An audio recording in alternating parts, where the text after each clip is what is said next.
we are here. I'm live. I'm going to get some music going. Oh, that's so dramatic.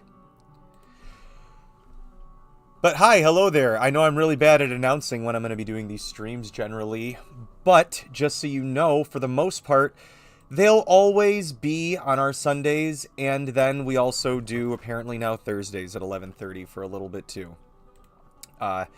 Welcome. Glad to have anybody who is joining or will joining or is watching later in the future. I'm trying to have a slightly more structured approach. I'm still figuring out how to get this camera angle for the best, but I'm trying to get the best structural approach for these live streams. I've got some RPG horror stories that I've always wanted to delve into because not only do I feel like there's some that are just being not read in the numerous RPG horror story live streams that people have, or not live streams, but, you know, videos. But also there's different takes and input I think that everybody can have too. And eventually my hope would be that we can sort of expand, there we go, this. Oh, that looks so much better, but I need to be able to read. We'll be able to expand this and maybe bring some more people in to offer their input.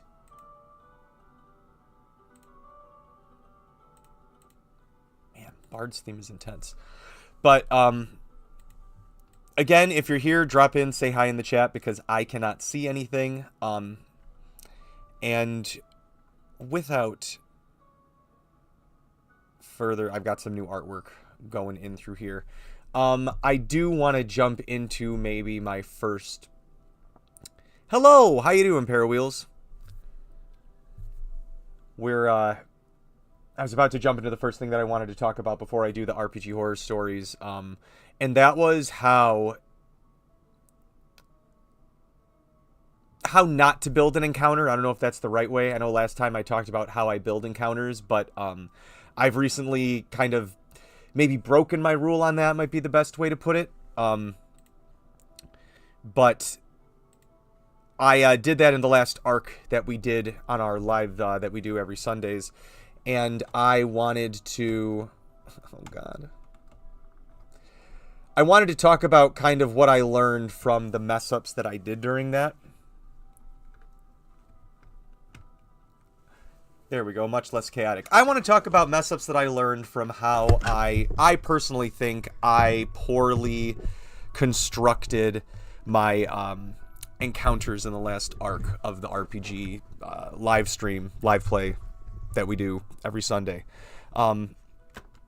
Now, my table, we've been meeting on Sundays. Gosh, I think... I don't know if Mike's here, but they've been showing up to our Sunday live streams. Oh, hold on. I just realized something. I don't know if I can fix this mid... stream.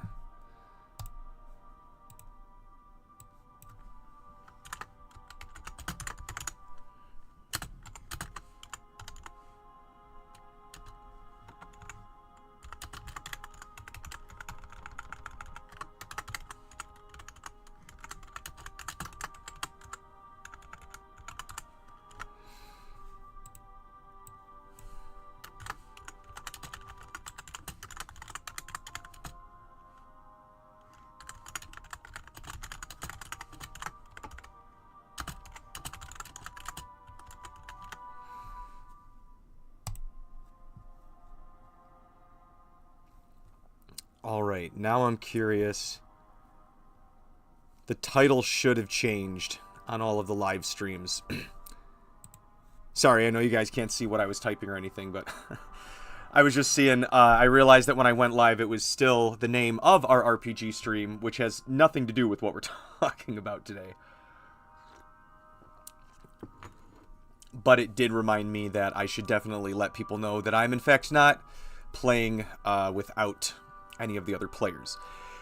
But what I did want to touch on, like I said, was how to not build an encounter or make an ineffective encounter, I guess. It was like, it was still it still achieved its purpose. People still fought, but it was very...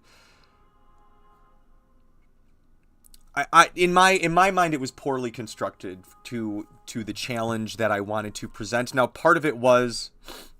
There's a lot that went into it. To give a little bit of context, the previous arc that we did was... We've been doing... the entire campaign is horror themed, and each arc is more or less inspired by either numerous or a sort of singular franchise or movie. Like, the first arc was more or less dipping toes into little aspects of horror, especially mostly zombies, but not much, a little bit of ghouls. But then arc 2 went into, like, Invasion of the Body Snatchers, Mad Scientists, and a lot of smaller themes. And then the third arc was slashers, namely, like, Jason Voorhees.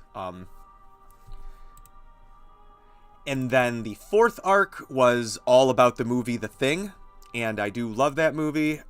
It was all about weird, like, body horror, but not like, not like Hostel, not like gruesome, like, torture porn, but more of just weird mutations, how the body can morph, stuff like that. And then the fifth arc, which was focused on one of the characters in the group and their backstory, had largely to do with vampires. And my first misstep was not just playing on the vampire tropes. I also included inspiration from horror films like the movie Rats and Frogs and all of those creature exploitation movies from the 70s, where it was just people being attacked by overwhelming masses of whatever the animal may be. There we go. I look less yellow.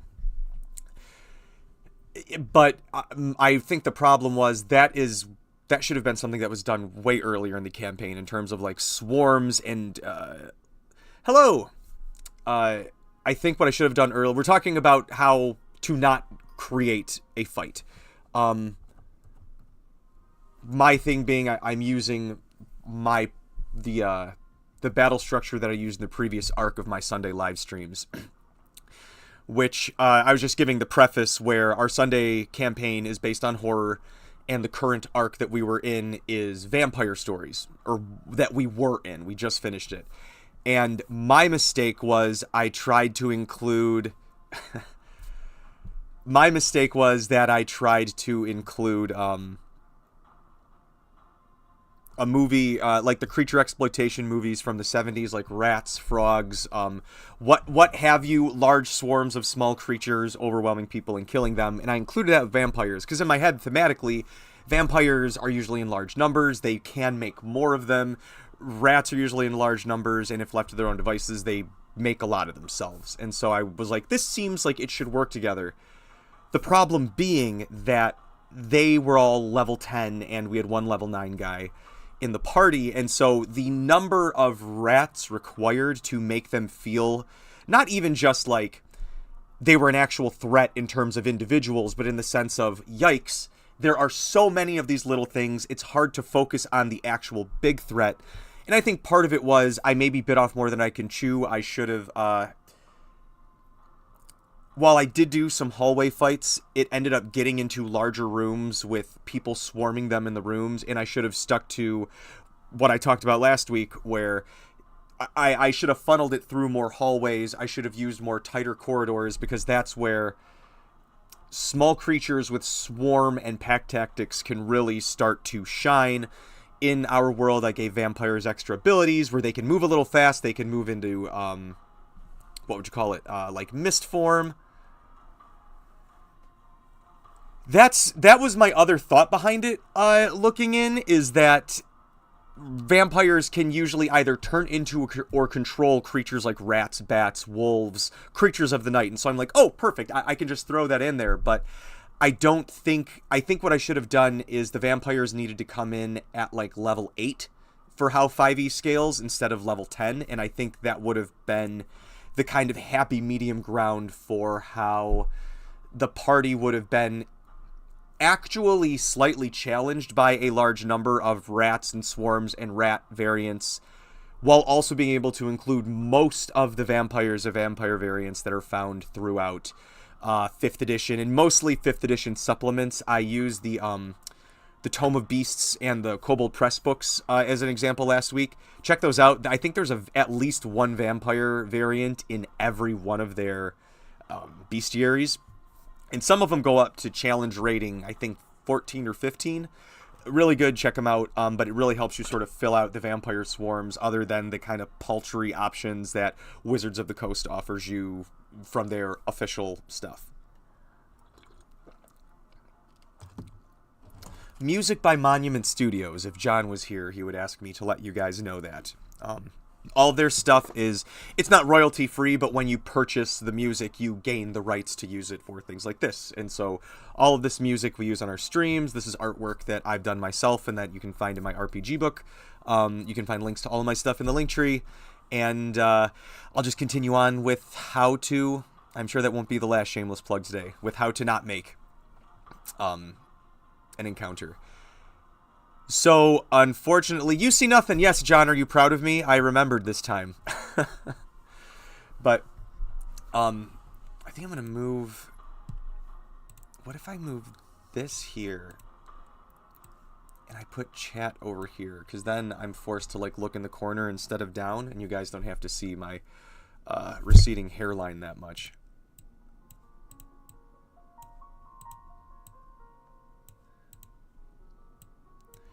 Yeah, I really, really do love this Monument Studios music. Honestly, if I can't... Oh, I remember why I did that. There's going to be screens here to look at in a second. But, hairline is fine. Thank you. My wife tells me that, too. I just gotta have more confidence in myself. Coffee today brought to you by I can't remember who. We ordered coffee through DoorDash weeks ago, and the person like bought double what we asked for. They kind of pulled a Jeremy with the bananas, and we've been living off like the 6 bags of coffee that they delivered that day. I think we finally restocked this past weekend, but... So the setup. We got rats, and you can't just do rats in a big open field, which ironically we did do for one of our fights, but it was open field...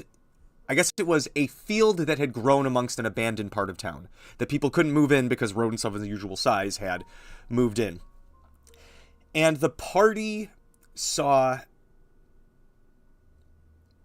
a threat there because the rats in the story had an ability to where if you killed them, they would doppel. They would like kind of like morph into 2 and then be reborn. You'd have to kill them again. So the party quickly saw we have to deal with this in large numbers quickly instead of one by one. But once the vampires came into the combat, this honestly, you know what? My nose is running, and I don't want to wipe it. Hold on, let me grab a tissue. Well, I'm sure you guys are on the edge of your seats.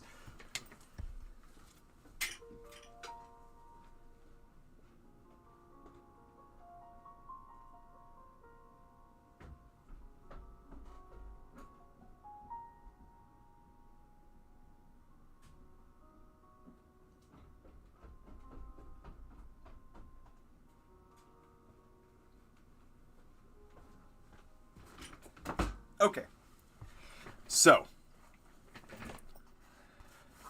yeah, it wasn't zombie rouses, but the vampires had a thing that could control rodents and vampires and ghouls and stuff like that. But yes, there were rouses. And now that I'm thinking about it out loud, and I always think about this when I create my encounters, I just don't think that I personally countered it for future encounters, is they realized in this first rat fight that fire was effective. And so what happened was the bard would blow one of their higher level spells to set up a wall of fire, basically at the start of every combat with the rats. And then the artificer would use their firebolt and just with they got a feat that gives them extra range and could basically snipe any rats that they saw while the frontline fighters were able to move in. Again, this is a commendation to the teamwork that my table always seems to pull out of their ass. I'm sure it comes from they've all been playing together for a while, but it's also just it made it to where I think spell sniper feat. Yeah, I think I made it to where I tried to overcompensate that by pumping more rats into each encounter, which just bogged things down, instead of getting more creative in how to utilize abilities that come with the rats and that doppel ability. Because if they killed the rats with fire, they couldn't copy because the body was charred. So it was, once they got that, they kind of knew, like, okay, we know these guys are going to do that. If the not Arcanist, the Artificer has the rats down, we can actually focus on the much more dangerous vampires. And so they just swept through everything. And I think my poor judgment made my counter to that to just add more rats to the encounter instead of creatively pumping them into tunnels that would limit their movement, but rats don't really have a limit to their movement when it comes to climbing on like stone walls and stuff. So I could have utilized it that way to make more interesting encounters instead of necessarily like overwhelming them with swarms of rats. The other thing being, I think I leaned on the swarm idea too much with vampires. I pumped too many vampires into the encounter.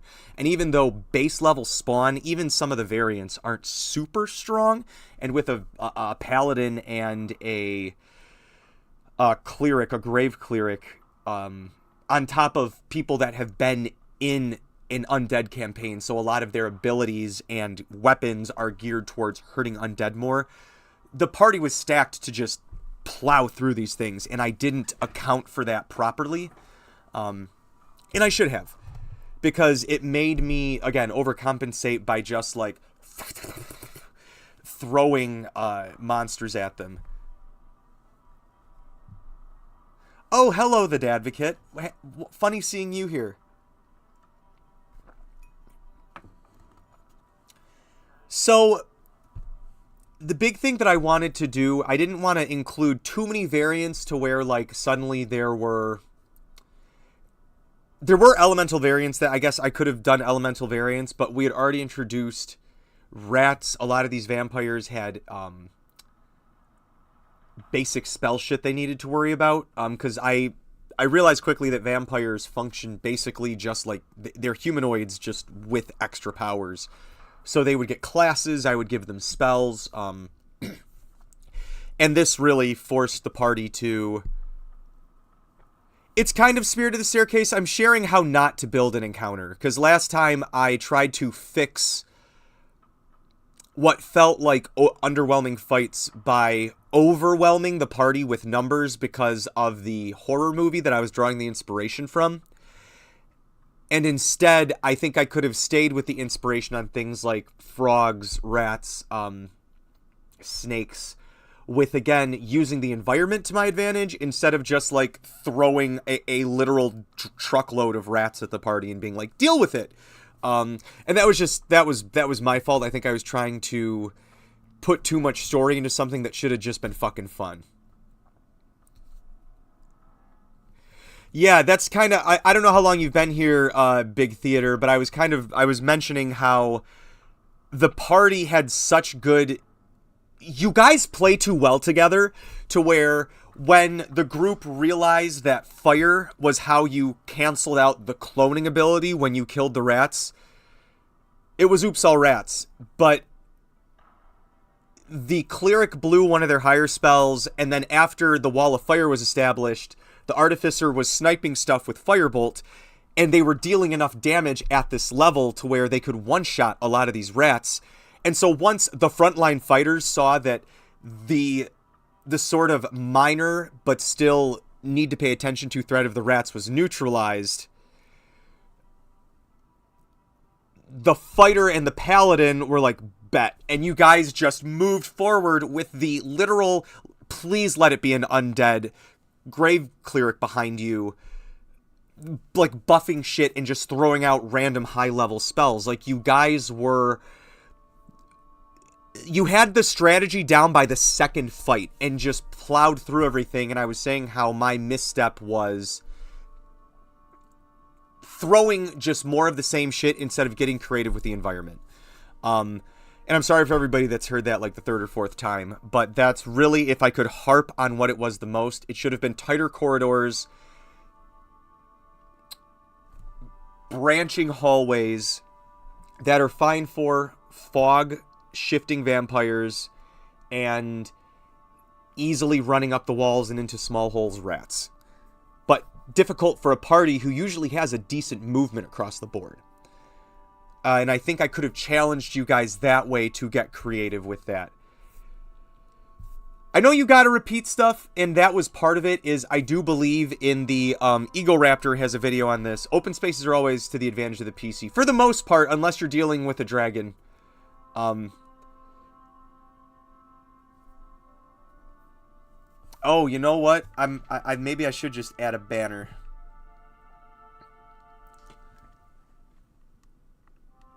That's, John, that's actually what I was about to say, is with this, with, like, how I like to design it is, we're going to create a new text. We're going to say, talking about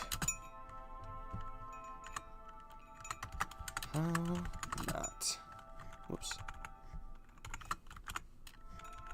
my caps lock not working?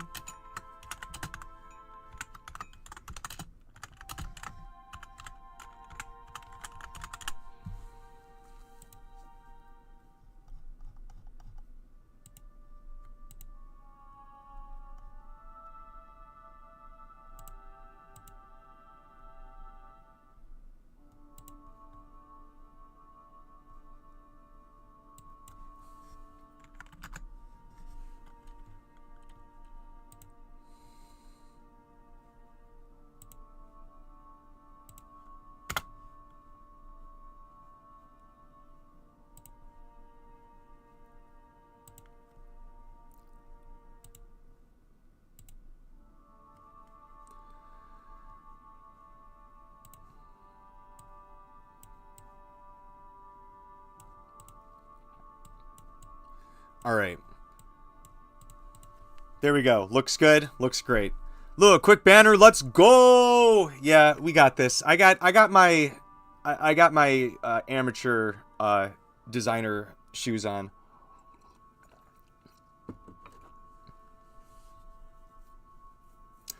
Could I build Manor Bear? Well, here's the thing. I mean, it depends on what level and what the alignment and what the class of the man is. Bear's going to be bear. Bears. Too many variables with the man. Twist, fantasy world, it's a bear folk. Now you're in double jeopardy. So, how not to build. And this was something that the final encounter with the... that we had, I actually have a piece of it right here. So, speaking of cardboard, I wanted to build walkways that only like rats and vampires could use, and I built something that looks like this. But the problem was, from the side, you could still see through everything, and so how I needed to build this was to break it up into, honestly, 3 separate smaller encounters where, you know, this is a room, and then there's walls in between each of these little slats here, instead of it just being one big room. And that would have been, I think, more fun and rewarding each time that the room was cleared. Yeah, and these are, like the Dadvocate said, Spirit of the Staircase.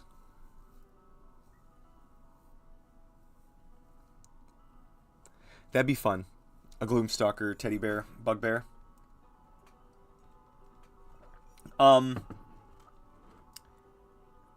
That's funny.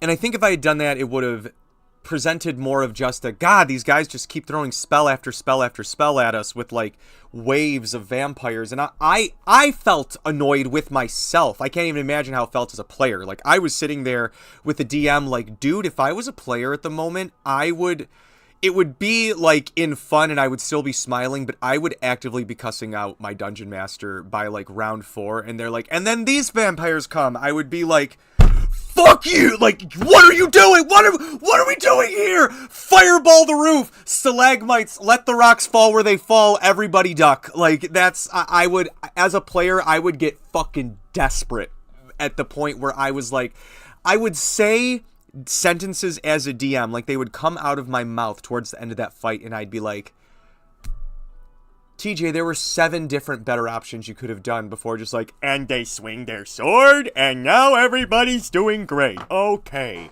It was, whoa. Exactly, on the staircase. I should have made that staircase different. I mean, that's exactly what it is. It was...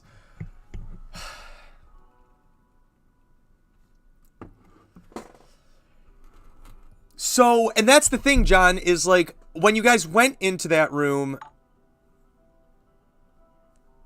Wait, WWA 4 rules. Oh no, that's Briggs, I think. Oh, Brad switched to YouTube. Okay, and that's the thing, is I wanted it to feel not like, oh no, TPK. I wanted it to feel like, ooh. Like 3 of us are walking out of here in mostly one piece. And...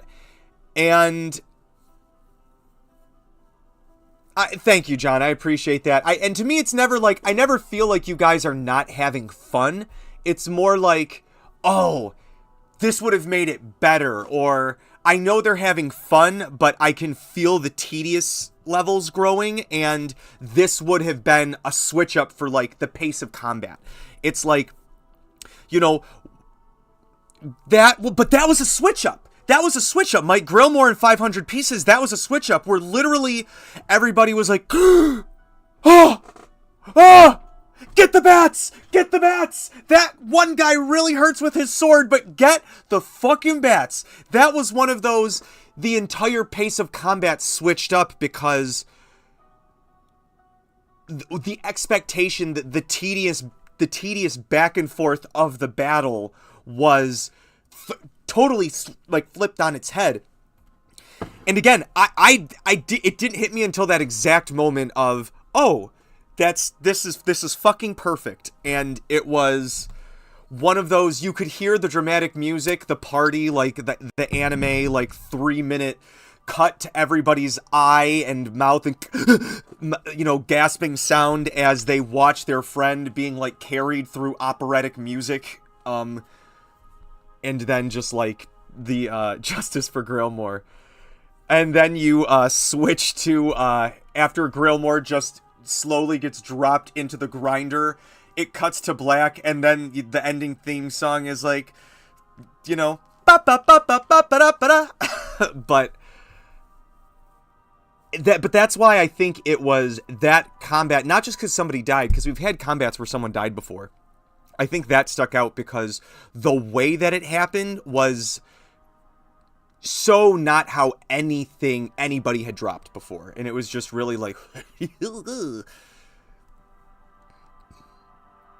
That's my thing. Like, that was my favorite room and encounter in the arc. And I'm like, if I had... This is the problem with being an improviser, is like the true gold happens in the moment. Is like, if I had planned that moment more, I think I could have pulled that entire room into like a grinder thing, and maybe it's not the whole middle of the room, it's like a Mario Kart stage where it's like a serpentine kind of like Greek key design for how you can safely walk, but there's a lot of shoving mechanics.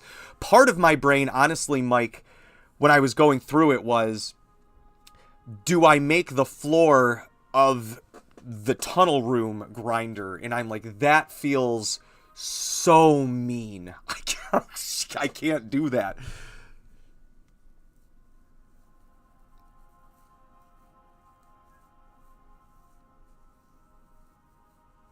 Exactly, zigzag over the grinder, and it's like, could it have been there? But then I just felt like the margin of insta-death, especially because the last few vampire fights hadn't necessarily hurt you guys, but everybody's max HP had been just tapped a little bit, so any encounter with a grinder is potentially literally fatal. Can't do anything about it. Could have been cool, but I guess to me that would have been a possible TPK room. maybe 2 people walking out of it. Even with Sermia's sister there.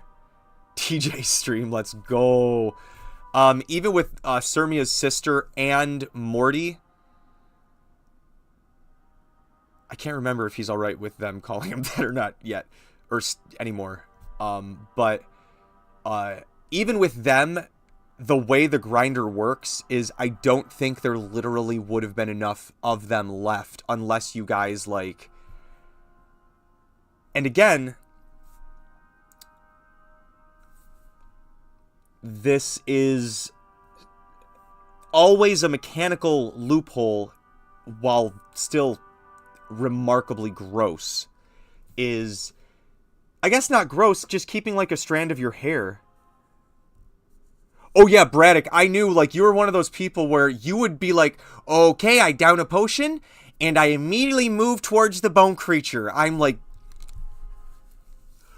good lord, man. Like this, I know you know this thing has to go down, and as not only the party dad, but like the definition of like what a town guard / cop should actually be. Like, I get that you're literally putting your life on the fucking line here, but take a knee for a second. Like, holy shit, he was a machine. It was insane, and I'm like, Braddock is gonna do just. He's going to be the Hulk this fight. He might not get the most hits. He's going to be the Hulk or Thor. I think Sermia's Thor, Braddock's the Hulk. But yeah, that was one of those things where I felt that I might drop some people through good old-fashioned death saving throws, but I wish that I had more tricks to the room like the previous encounter with Desmond. And I think that would have made it like, boom, trying again from YouTube. All right, maybe. You think Sermia's Hulk? I was saying Sermia is Thor because she comes down with Mjolnir every once in a while, but we'll see. Oh, Cassidy's 100% Iron Man. Ran is Hawkeye, who constantly makes jokes like, why am I here? Eye shot, headshot.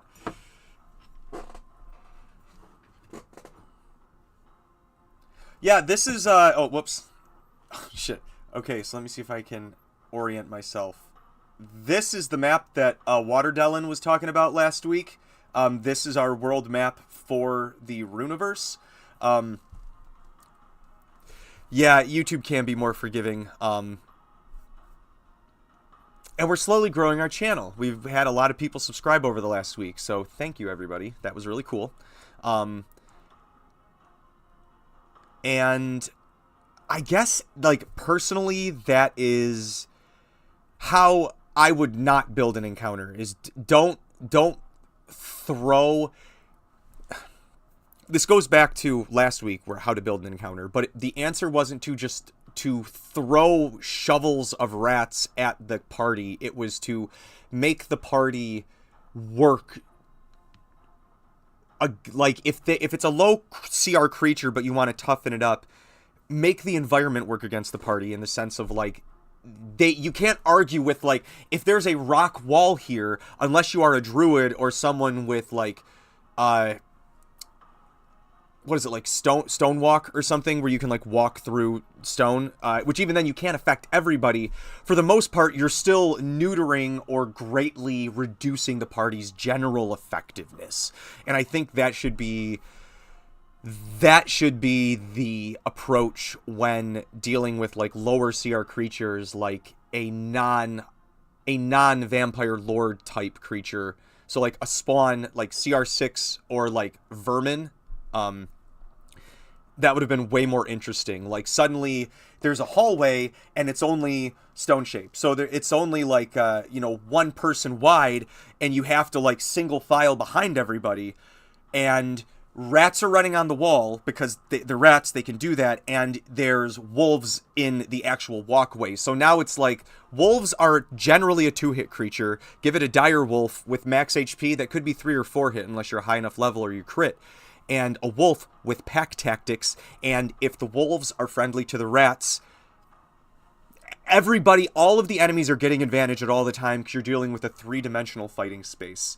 And I think that could have been really cool, to where everybody's like, fucking wolves, fucking rats, and it's only, 6 damage here, 4 damage here, poison saves that aren't that high. But I think Mort was the only one who failed the con save. But you guys saw what happened when you actually failed the rat's con save. It was a really low save, but a failure was like a D4 to your con and your dex, because it was about like plague, which is another kind of like horror genre that if I really delved into it could literally be a whole campaign. So I didn't need to make an arc about that. And vampires.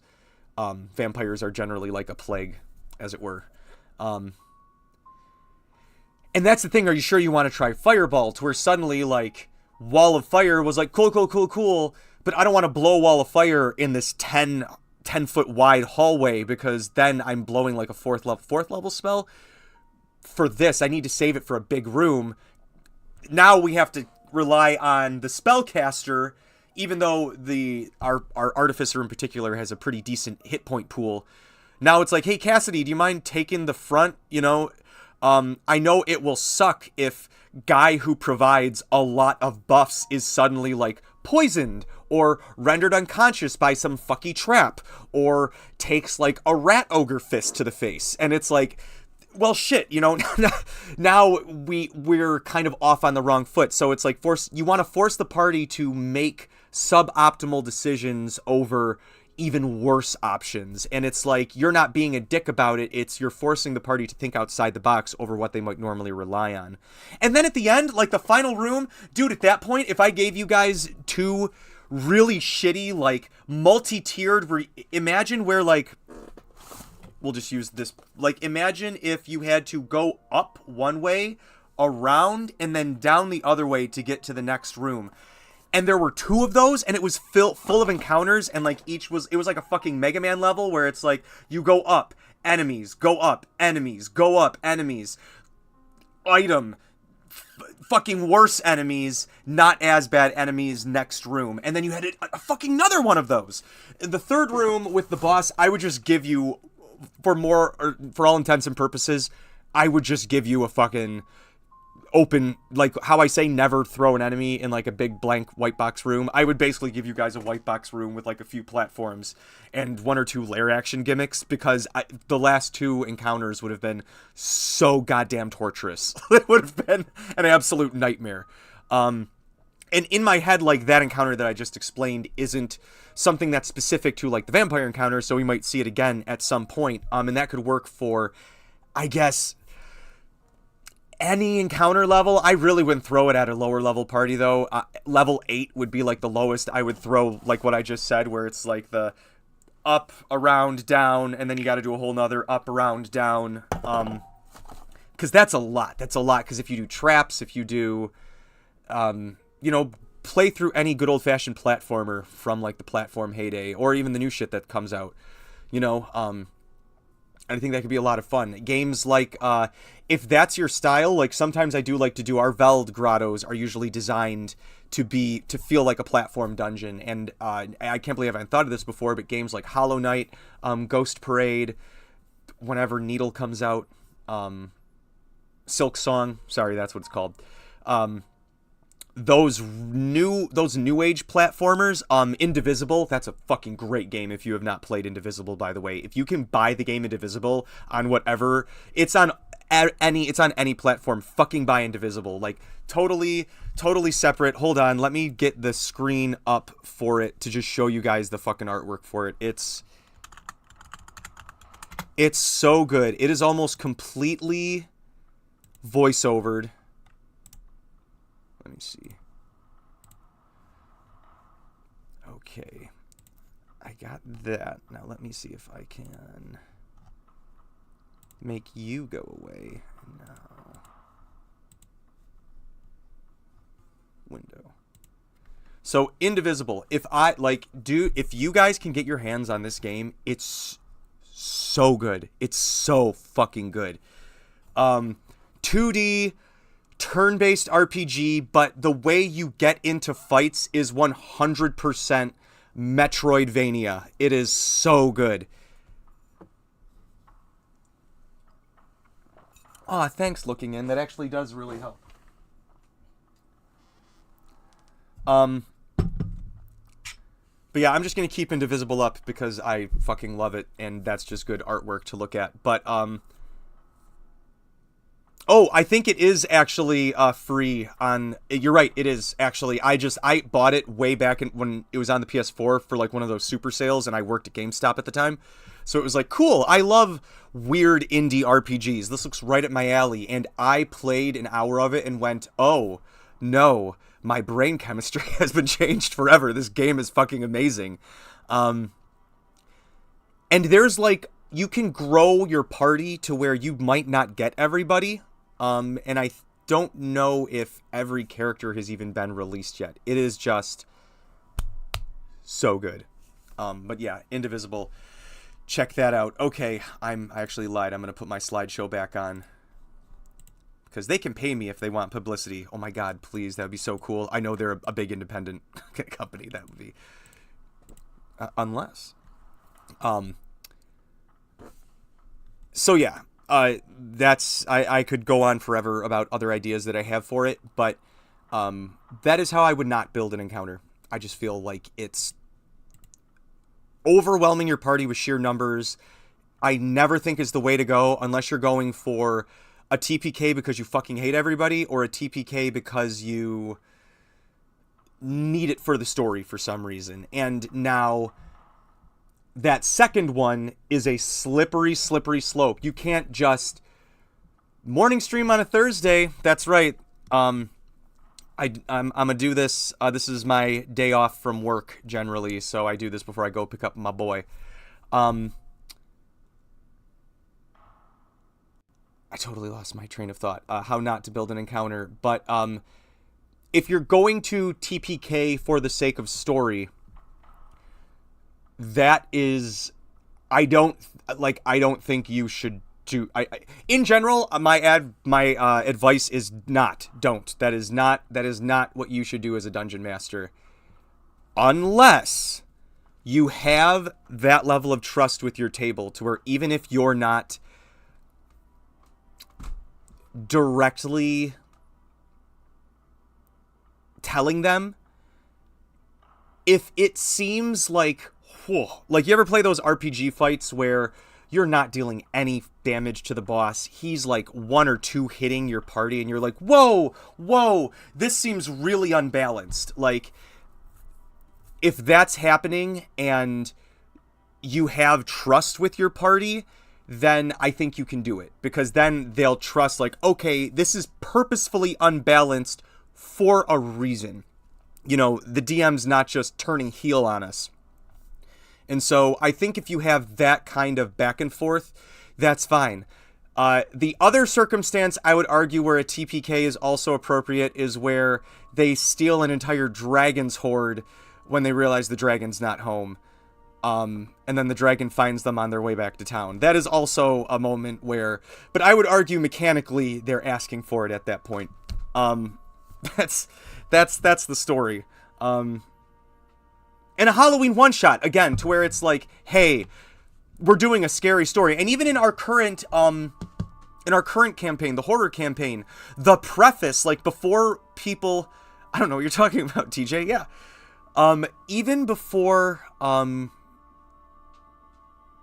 we started, when people were asked if they wanted to come on, because I know most everybody had played with us before, but even then, I made it very clear that this campaign is inspired by the genre of horror movies and horror stories, just because I can't get enough.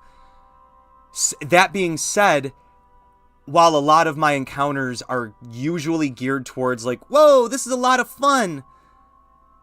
Exactly. This is going to be geared more towards not necessarily Dark Souls, to where I'm like, you have to figure out the pattern or you're going to die, but to where it's like, hey, reminder that in stories of horror, you as the audience are already expecting that most, if not all of everyone, is not coming out in the end. Yes, everyone dead. And that's actually, Emily, that's almost what happened at the end of our last arc. I thought, because Mike was saying earlier that he thought it was going to be a TPK when he walked in. And right before... The party did something before a bunch of NPCs came in, but it was before the party did that last thing. Even with the NPCs, I thought... we might have a mostly TPK, at which point the only surviving members might just be like, fuck it, and we might have to start anew at a lower level. And I really thought about that, to where not necessarily it was all just a dream, but more like the party's death.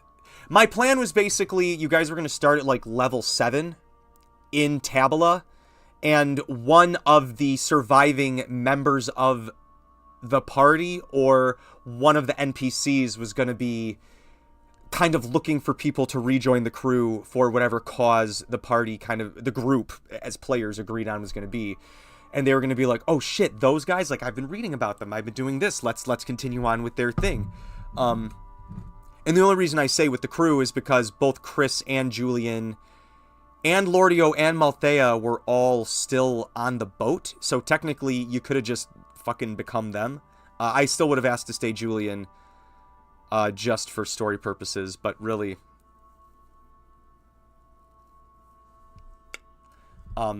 nice to have you here.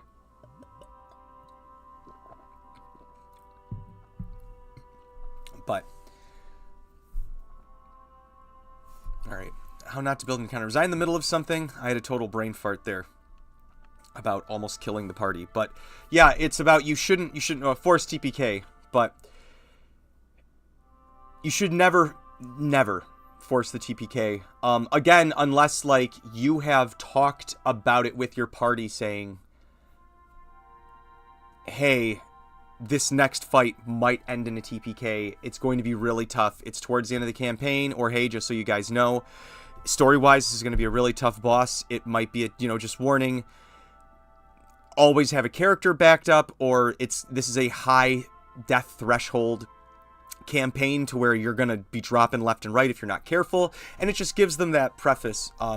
Or in our group, like I said, they know that I'm never out to kill them, so they know if it seems purposefully imbalanced, it's for a reason.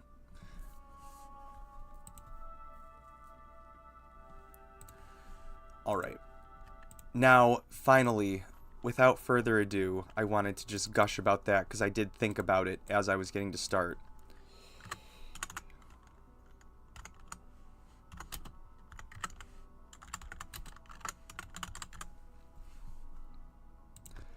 I kind of wish Mike got to stick around for this, but we're going to switch over to kind of what I wanted to talk about, but I wanted to get a little... Oh, that's not at all what I wanted to talk about. I mean, it is, but we don't have time in the goddamn day.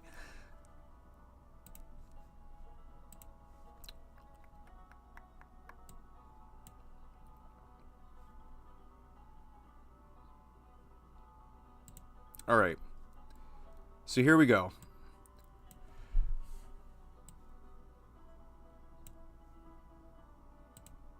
Okay. So, the title of this one...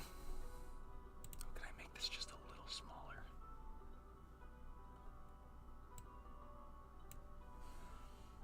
Here we go.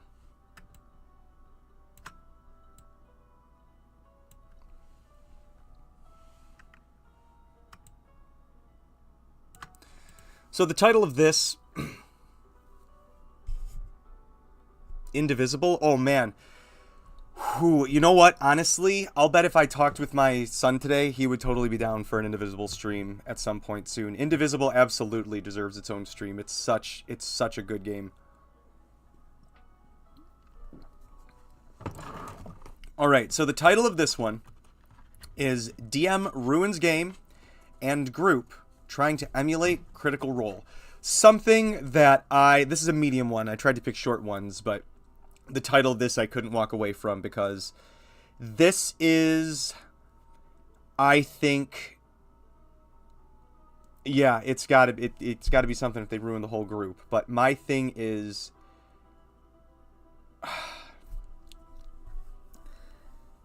let's read it first and then I'll give my input. This was back when Critical Role just started their second campaign. Okay. The group was the DM, me, and 4 other people. The DM had one of the players, and one of the players was really into Critical Role, to the point that the first half hour to hour of every session was just the 2 of them talking about Critical Role. Fucking gross. I'm sorry. Like, I love Critical Role. But I could not. You will not catch me. Even in our most, like, gushing about, like, NADPOD or what's the other one that we love to watch? Dimension 20, that's my personal favorite. And then Critical Role's right behind that, but it's like the most we have talked is like 15 minutes, and that's just because we're usually waiting for someone to get to the table, or there's something that's keeping us from starting right away. I don't think we've ever wasted that much time not talking about in-game stuff, unless there was like an actual reason for it. That's rough. Eventually, the DM starts introducing characters from the series, starts telling us that we should do what we should do because they did that in Critical Role, and starts trying to copy St. Mercer's particular DM style to the point I wasn't having fun, and I felt like I had no agency, and our actions in the game had no point to the attempt. Just write a book. Just write a book. Just write a book. If you're not going to let your players make choices, just write a book. Like, there's times, like, there was something to where we had a player in, like, two sessions ago to, exactly, fan fiction. It's like, dude, I've got the fucking book. Like, I've got both of them. Hold on.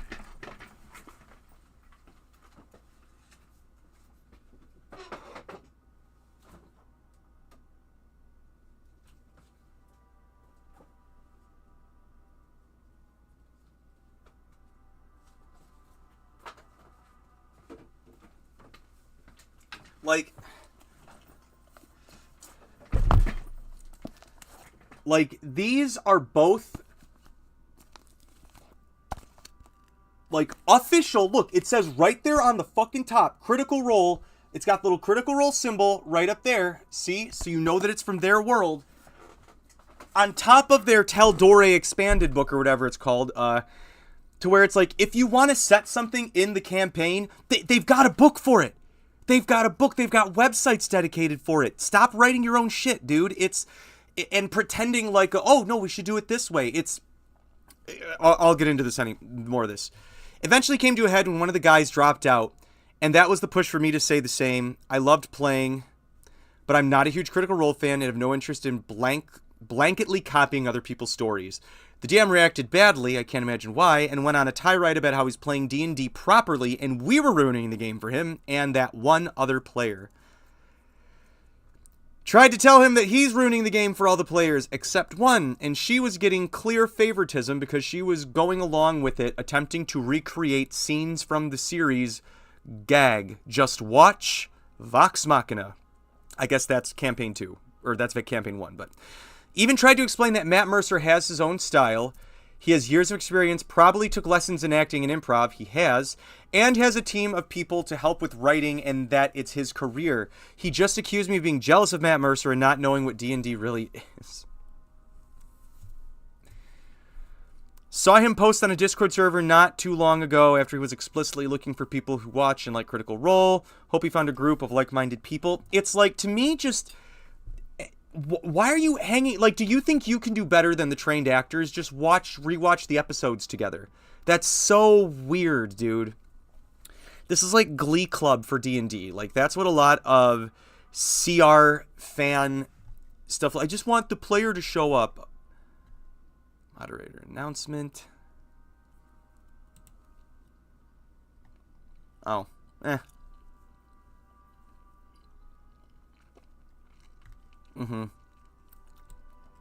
This is what I was going to say, this right here.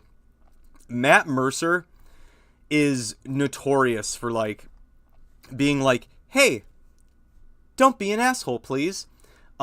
Everybody has their own DM style, and you should follow what you want. And please don't try to recreate what we do at the table. We've all been playing together for a very long time, are all very close friends. We're also all professional actors. So please don't try to recreate at our table. We can devote literal time and money to this because it has become our job. please stop. It is only hurting the hobby. And it's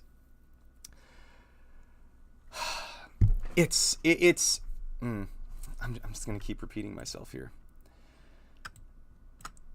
Write a book. If this is what you really are interested in doing, is just like recreating it. Write Critical Role fan fiction. I promise you there are subreddits and Discord servers just dedicated to Critical Role fan fiction. I'm sure people eat that shit up. Go for it, please. But Matt Mercer himself hates when people do this, and it bothers me so much. Like, I'll absolutely admit that there are times when I listen to Critical Role and I'm like, wow, that was really inspiring. And it's never, how do I copy Matt Mercer? It's always me sitting there going, I never thought about it that way. That's how I should do it at my table. Not, I'm going to do it just like Matt Mercer. It's, I see what he did there. How do I do that? How do I achieve that for myself? It's never what the other players are doing. I'm always just trying to be like, oh, he handled how those two skill checks interacted really well. I'm going to do that. Or, oh, I like how they actually stacked that level of mechanics. That was fun. It's never oh no, your NPC is supposed to react with my NPC this way, or your PC is supposed to react with my townsfolk this way. Why are you doing it wrong? Like, that's doing it wrong. I usually say there's not a wrong way to do D&D, but that's the wrong way to do D&D.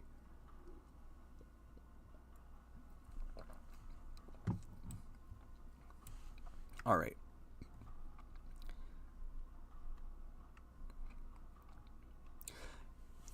Yeah, man, that's the problem, is people call it the Matt Mercer effect, and that's so unfortunate because he hates it when people do this. So I feel bad for him. D&D is Critical Role is a D&D. What porn is the sex? It can be inspiring. Yeah, that's the thing. Like, I feel, and this is actually part of what Session 0 is so important with, is Session 0 is to like, hey, I want to do a heavy RP table, or hey, I'm really inspired by Critical Role. And if you as the player are like, yeah, inspiration versus blatant copying is different. Like, if you come to the table and you say, hey, I want to do a campaign that's inspired by Critical Role, me as a player, I would think, cool, we're doing an adventure in Tal'Dorei. We're doing an adventure in Matt Mercer's world, and we might meet some of the characters from that world, but we're going to be on our own adventure. Not, oh, we're just doing the story again. We're just recreating something that I could just go watch. Like, the whole reason that I do role-playing and write these stories is that these are stories we haven't seen before. And I understand it. It's with the second season is when Critical Role started to get really popular, but it's like, whew, this must have been written by the height of it, but this is only 21 hours ago. All right, what's the next one we got here?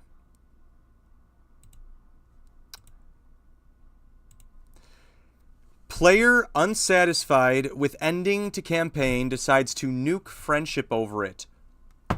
What the hell? Hello, Reddit. First, this is a long one. Yikes. All right, are you guys buckled up for this?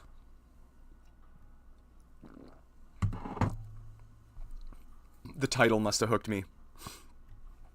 Posting, welcome, wanted to tell my story because of a player that left scars on my, I think they meant psyche, that it kind of shifted my desire to play D&D specifically for a while. Characters of import, me, the game master, Soulsperry, the former player, and Eurydice, problem player 2. This takes place over my personal Discord playing 5e group that had 2 campaigns going on. One campaign fizzled out due to players getting busy with life, and then we had a second game that started as a one-shot but evolved into a full campaign. We have been playing for 1 year now, but we decided to take in new players. My ex-girlfriend invited a friend she had from work, which was Soulsperry. Okay, so we already got Soulsperry and girlfriend. Soulsperry played a wild magic kobold, love it. And the character, are they the problem player though? No, former player. And was played to be babyish for a majority of the game, but the character matured up and evolved over the game, eventually becoming one of the key players in the story. Around year 2 and a few story arcs down, a friend I already known from Facebook decided to chat the group, seeking refuge from their old D&D group, claiming the previous had treated them poorly. with targeting her character and fudging the enemies just to target her. This player is Eurydice. So we got 3 people in the party. They played a Goliath barbarian. The character was a cookie-cutter barbarian with the backstory of a basic tribe exile. No problem with that. We played for months and years, and the players were tasked to get their unique magic weapons, but to fully awaken the weapons, the characters needed to become paragons of the character's virtue. I like that. That's fun. It gives you kind of like a long-term goal, and you can kind of play in character growth and class growth into this. I told the players to please tell me in private how their character would react and what their virtues are, so that I could craft story beats and scenes that relate to them exemplifying their virtue. Most players obliged, except for Eurydice, who didn't give me anything to work with and never communicated properly what her character wanted and their beliefs. That is fucking aggravating as a dungeon master, let me tell you. And again, like, I know people got lives, but I've got players who send me the gamut, and all I say is like, hey, just like 3 sentences, it's all I need. Just something. I just want to know like what you're thinking. Or it could be something like, hey, I'm just staying on the same course of what I told you before. Or I got really upset by this combat. I want to do this now. Like, I tell them it doesn't have to be this long drawn out thing, and every single person at my table has always given me way more than I've ever asked for. All I simply do is set a small boundary of like, just give me like 3 sentences, because the arc we just finished, a lot of crazy shit happened. So where your character's mind is at might be different. Just let me know. It is always, I promise you, every time the DM is asking that, and I'm assuming the best in all dungeon masters, there's no problem with not watching Critical Role. It's fine.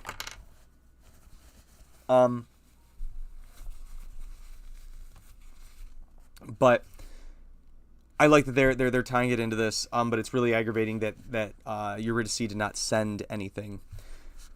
So the story went on, and we reached the climax. I admit I'm not the best GM when running a story and have a lot of pitfalls. All the characters awaken their weapons, some in a more grandiose style, and some, but not Eurydice. Their awakening was sudden, because they literally didn't give me anything to work with, other than the theme of self-sacrifice. So I shoehorned her character to have with great power comes great responsibility thing. I would later learn, apparently, this was the start of their resentment toward me. Wah. The story went on, and the players took down my BBEG, an ancient white Draculich. Oh yeah, they just did that? An ancient white Draculich? What level are they, 20? With a mix of magical MacGuffin, okay, and genuinely good combat. I'll bet magical MacGuffin had a lot more to do with it than we would think. I wanted to end the game with a... simple, there should be... sorry, quotation marks here for my ADHD brain. They made it back where it all began and grab a pint and fade away, but the players pressured me to do epilogues for them. I did epilogues to the best of my knowledge of the players' characters for Eurydice and Salisbury. Salisbury originally wanted their character to die, but I later learned they were pressured by Eurydice to change it, that the character reincarnates but as a child. Eurydice claims that their character would take care of the reincarnated Salisbury, so I ran with it, not giving much detail, because again, I was not talked about their character. It left a bad taste in my mouth, so after we closed off for the night, I tried to tell the players I rushed the ending and wanted them to figure out their own epilogues because I could not do their characters justice.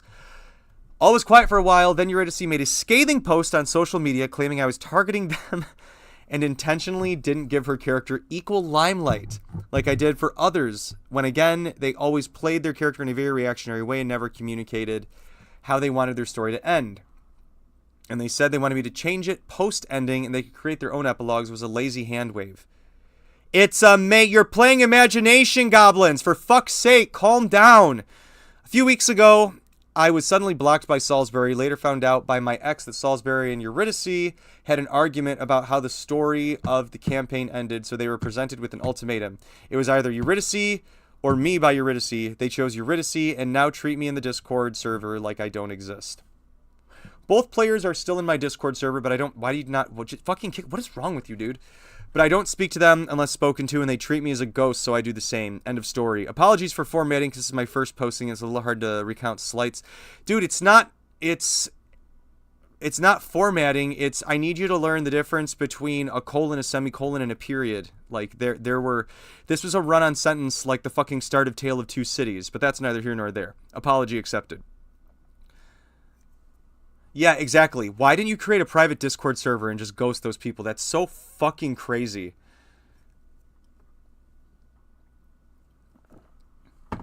I don't understand. Yeah, you made a lot of mistakes here. I gotta be honest. Like, that was... Keeping Eurydice in the Discord server is so weird. I see a lot of people saying that, like, it's weird that the girlfriend invited a guy from work, but you're assuming that the guy or the girl or the person telling the story are heteronormative. It just says that it's me, the DM from Faro 8335. Could be a girl. Maybe they're a lesbian couple. Maybe the guy from work is LGBTQ and not interested in the girlfriend. Maybe they're just platonic. It's like that. As you can see from the story with Salisbury, it has literally nothing to do. It has literally nothing to do with the story regardless. It's all Eurydice is the problem. And they only bring in Salisbury at the end because for some reason Salisbury and Eurydice were arguing in the Discord server, which if they had just dissolved the Discord server, sounds like this wouldn't have been a problem. So I'm kind of putting Salisbury, I'm just going to make that a gender neutral thing. It doesn't really matter. Yeah, I don't know if it's necessarily an edgelord loner character builder. I've never understood the need for people to do edgelord characters, but I think they're definitely like one of those loners, or the, like they said, reactionary in the sense of like,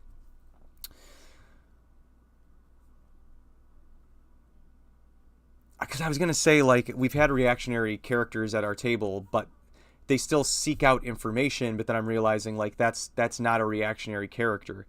Like, we've had... Okay, so we had a guy... Their life got really busy, but they had to step away. They were with us at the start of the campaign. And they're a very reactionary person. It's always like, oh, there's a fight. All right, I'm fighting. Or, all right, I'm going to go with them. But it's always like... They're super reactionary, but the minute they're forced to be reactionary, it's like they've just been given a ball and they're going to run down the entire fucking field. And yes, and everything until you take that ball away from them. And it was so, and like, I knew it would happen every time. It's like, when I engage this person, I know that they're going to have the perfect answer for everything. And so I just need to be ready for them to just drop that at a moment's notice when I do engage them. But I know not everybody is that sort of reactionary player, but to me, that is, pardon me, to me, that is an acceptable level of reactionary to find in a player. To be as a player, not to find in a player. But that is not, because then you're still fun to bring along, because then maybe a more proactive player might go, oh shit, Zork, my fighter buddy, is actually a lot of fun if you get him going, but he doesn't get going unless he's thrown into a situation. I'm going to ask for them to come along with me into town. And that's going, like, first of all, they got my back, and also they're always so much fun. And that's a good opportunity for you as a player who's maybe not the reactionary person to be a good player, to help player, I guess repartee, what's the word I'm looking for? Camaraderie, where if you do see a reactionary player and if you can pick up on the DMs trying to get them involved, where it's like, wow, this person never gets involved, I'm going to bring them along with me. I had a guy at one of my tables in Pathfinder where he had never played a TTRPG before. And so he was, like, combat, he got it because it was a little bit more, like, structured. But the RP stuff, he was like, I'm so fucking lost, dude. And then the first town we hit in this campaign, I'm a fairly extroverted character when I play, if you can imagine. And so I knew this guy wasn't very comfortable, and I went, hey, oh gosh, what was his first character's name? Mako. They died eventually, but I was like, hey, Mako, do you want to come with me to get some information? And he was like, yeah, I do. And it was one of those things where, because I felt more confident in it, he came with me to get information.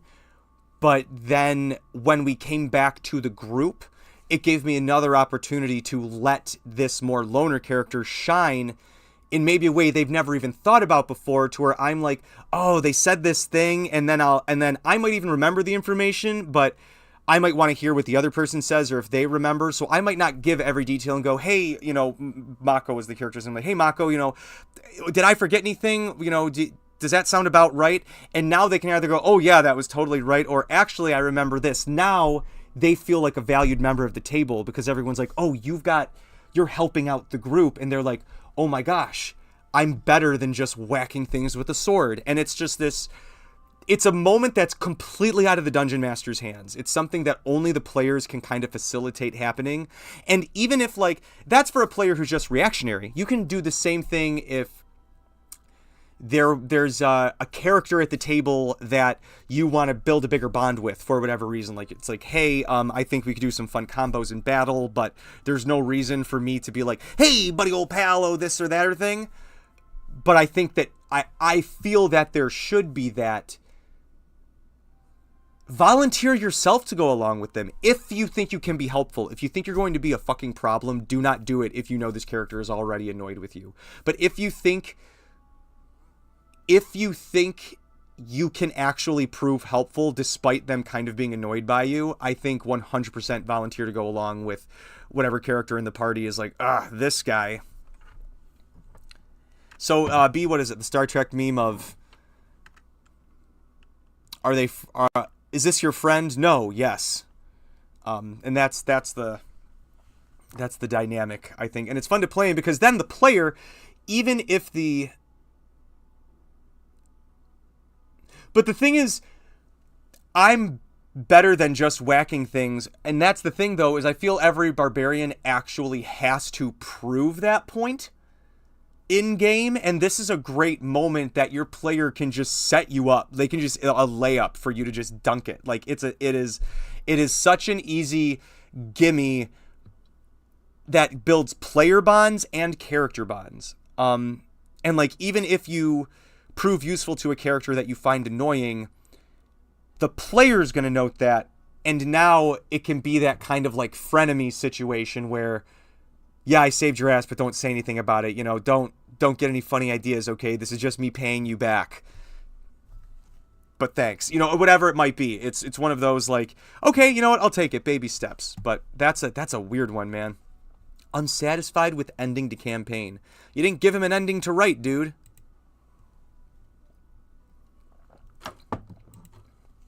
Let's see. Extra long. That's what she said. Oh, man. Maybe we'll end on that one. What's the name? Bad Game Master's treatment of player made him a worse player. Oh, I want to read that, but not right now. Now I am thinking of the perfect gentleman who is always assuming to be the brute due to his class. And that would be hilarious, is like, because I think people think of barbarian like just big muscle dude who whacks things, but it's like a barbarian, by the way that the class is written, is like they go into a rage. And so I think it is funny of like if they are like well dressed and to do, and they just like, gotta loosen their tie and roll up the sleeves, and then they just grab a metal pipe and just start absolute just absolutely fucking crazy. That would be a fun interpretation of a barbarian, especially if it's a city campaign. That would fit perfectly.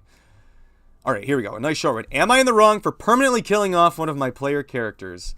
Well, that depends. I have been DMing of a group of 5 or more for 2.5 years. Did somebody write this? And I recently killed off the party's warlock by turning it into a deathlock. This was caused by the character whose patron was an archdevil, repeatedly acting against his patron. I gave him many warnings, but the final straw was when the warlock killed his patron's favorite son, a pit fiend.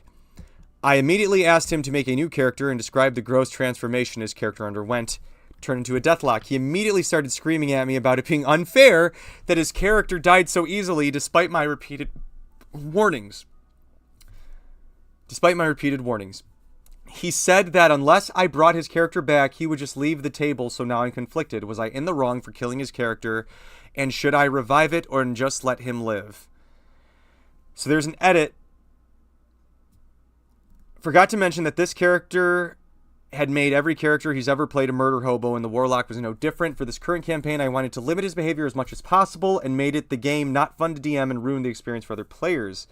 Yeah, exactly. It sounds like actions met consequences. You are not in the wrong at all. Can I upvote this? I'm not logged. I am logged in. Upvote that. Yeah, dude, that's your. That's some horse shit. How dare you make what happens almost explicitly, like what does the fucking what is the dungeon master the fucking final answer? Jeez, fuck around and find out, dude. The player's guidebook for warlocks says that, doesn't it say there's like extreme circumstances for if you fuck around and find out? Like, clerics, paladins, they can just lose their powers. Why do warlocks think they're untouchable? It's like, yeah, sure, the magic, like the powers that you get from your patron are yours. It's not like they can take them back. But your patron is still usually a fuck ton stronger than you. And so there's no reason that if you... Archfiend? Are you fucking kidding me? So you're telling me that Beelzebub can't just be like, no. And now you're like, come on. In our world, it's understood that even for level 20 characters, if you are encountering a literal god in their own realm, they can still just like snap, disintegrate, because you're in, like, if you met Beelzebub in hell, or you're, say, be like a warlock for an archfiend, that's above a level 20 creature, no matter what.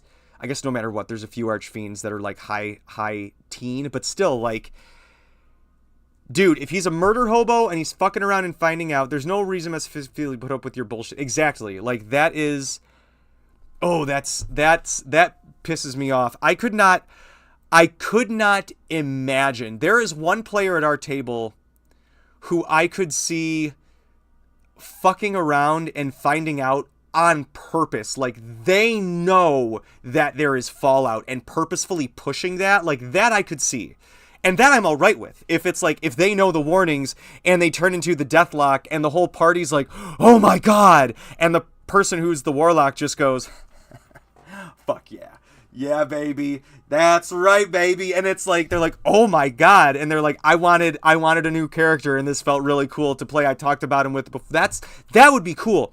If the player talked about them with it beforehand, what a cool send-off for your character, dude. Now you get to be a boss for the party to fight, like, before you introduce your new character. That's so cool.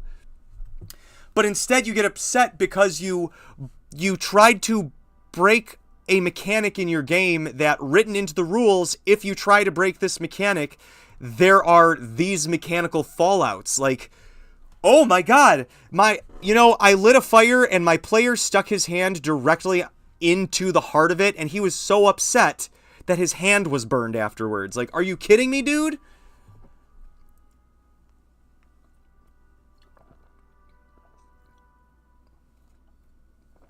Exactly, for roleplay reasons, that would be amazing. That would be fantastic, dude. And as a DM, like, I think that's a great way. Now, he does say he gave warnings, and I'm wondering what the warnings were, even if she's like, now, Tommy, something bad's gonna happen. If you keep this up, you'll grow hair on your palms. Or was it, I would have maybe, like, had warnings from NPCs where it's like, hey man, you keep fucking around with this, you're gonna turn into what's called a deathlock. Or maybe they encounter a deathlock. And I don't see any edits about them saying more of this. Let me see. Creator. Sometimes the trash takes itself out. This is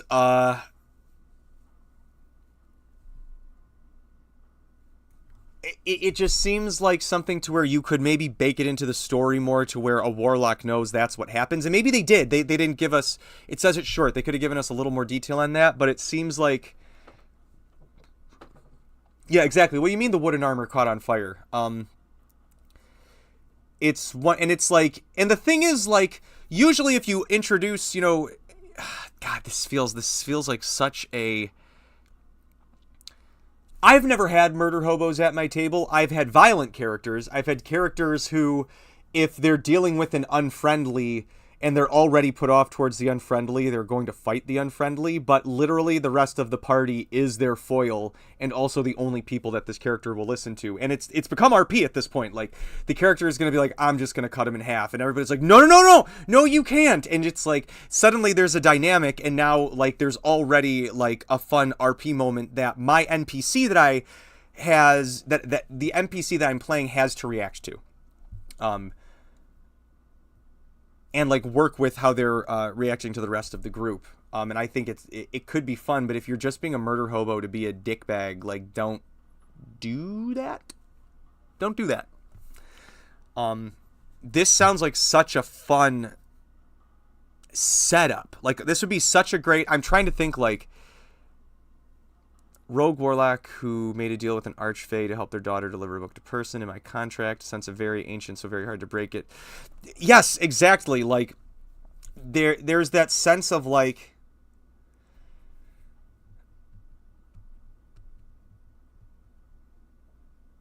yeah, this sounds like such a cool thing, and this would be such a fun, like, early campaign boss, because what are deathlocks? Aren't they like a challenge 5? Let's look this up real quick. Deathlock 5e. GitHub.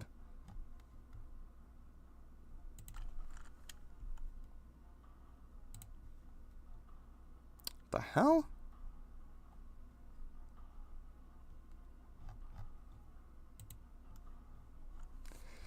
Let's see. Only a challenge 4. So this would be perfect. And look at these spells. We got Detect Magic, Disguise Self, Mage Armor. That's perfect. And okay. So I'm not going to build a full fucking encounter like last week. But, like, honestly, as a challenge 4, and this is, okay, 88, 4, so this is a boss. You can give it, like, 2 low-level undead. 3. But, like, it can deal 2d6 plus 2 necrotic, plus 4 to hit. That's going to hit more than half the time. Maximum 14 or 28 on a crit. It's more got all these slots, but for a level like 4 party, a deathlock plus some undead, it's a good fight. It's a great fight. And a great, like, if I had a fiend patron, I run by a few clauses in the contract by the DM in a sense. Yeah, exactly. Exactly. You should have fun with it. Like, I can break this. What happens if I break it? And then you know what happens if the DM's like, all right, man, you knew this was coming, and you're like, oh yeah, I knew it was coming, baby. That sounds like a hell of a lot of fun. But I always encourage my players to find ways that they can fail forward. So where are we? RPG horror stories. Is this the extra long one? No, it's the start of them. Bad Game Master, it's a long one. Wrong for permanently killing. I think that's hilarious. Hiding dice for no reason. Let's see what this is. I was just drawn in by the title. I'm going to do this one, and then I'm going to take a quick break to hit the loo. I'll try to keep this one brief, since there isn't a whole lot to it, and it's a horror story, just odd behavior. So we had a guy who would come play at our table for a while. His playstyle and personality were fine enough for the standards of a bunch of nerds in the late 90s, early 2000s. So sexist. However, what's important here is that he brought his own dice, which were completely clear with white numbers. Every single roll, he would cast his dice. As soon as they stopped, he would cup his die with his hands to read them. After calling out the number, he would quickly scoop up the dice before anyone can see it. He's cheating. Of course, this led some players telling me he's cheating. Yes, he had all noticed the dice roll behavior, but I like to give people the benefit of the doubt, but said I'd pay attention. A couple sessions later, I told the group I did not think it was cheating because his rolls were trash. Every session, he was rolling consistently under average, but the dice covering still made some people uncomfortable, so we came up with a solution. We had a bunch of spare dice, so we gifted him a set that was very easy to read numbers on it. However, he continued to roll the dice, hide the result, then scoop them up. I still paid attention, and I still say his rolls got slightly better with the new dice, but still not good. So good he was cheating. He would end up leaving after about a half year or so, and I never figured out why he was so keen on hiding those piss-poor dice rolls. That's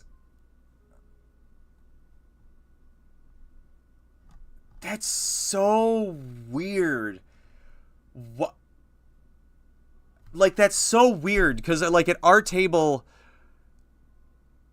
we hold each other accountable. Like, if you get a nat 20 or if you roll, like, an exorbitantly high number, like, we keep it open to where anyone's like, dude, how did you get that? Not to be like, what's fucking wrong with you, dude? But more, hey, I need to know, how did you get that? Like, what feats did you take? Because a big part of it is, like, I allow a lot of third-party feats and stuff, but I'm like, people want to know, what combo did you make for that? That's fucking broken. Like, I love it, but like, how did you get that? And so it's so weird. And it's like,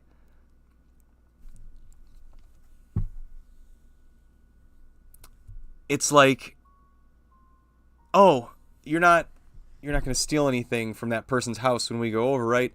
No, no, no. I'm not going to steal anything. Okay, you said that, but you promised me you're not going to steal anything, right? Oh, no, no. Why would I steal anything? Yeah, you're doing it again. Fucking stop it. Stop it. Stop it.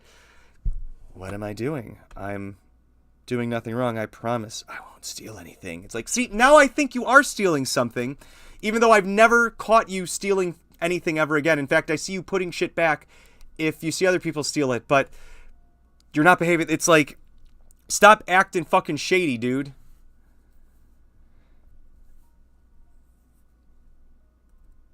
And that's the thing. Like, you can have a lot of trust with each other. That's what I think you should kind of shoot for. But it's like, it's just so weird. It's weird that he cupped it. Like, we don't have anybody who, like, cups it. We have some people who, like, occasionally will, like, have trouble and, like, pick it up to read it.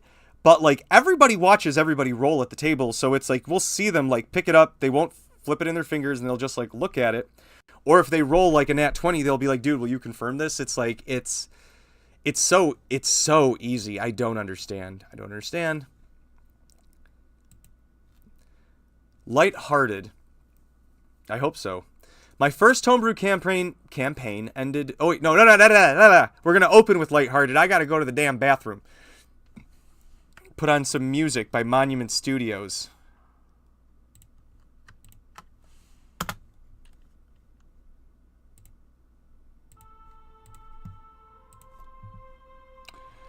So dramatic.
And that's when I said, Mortimer, I barely knew her.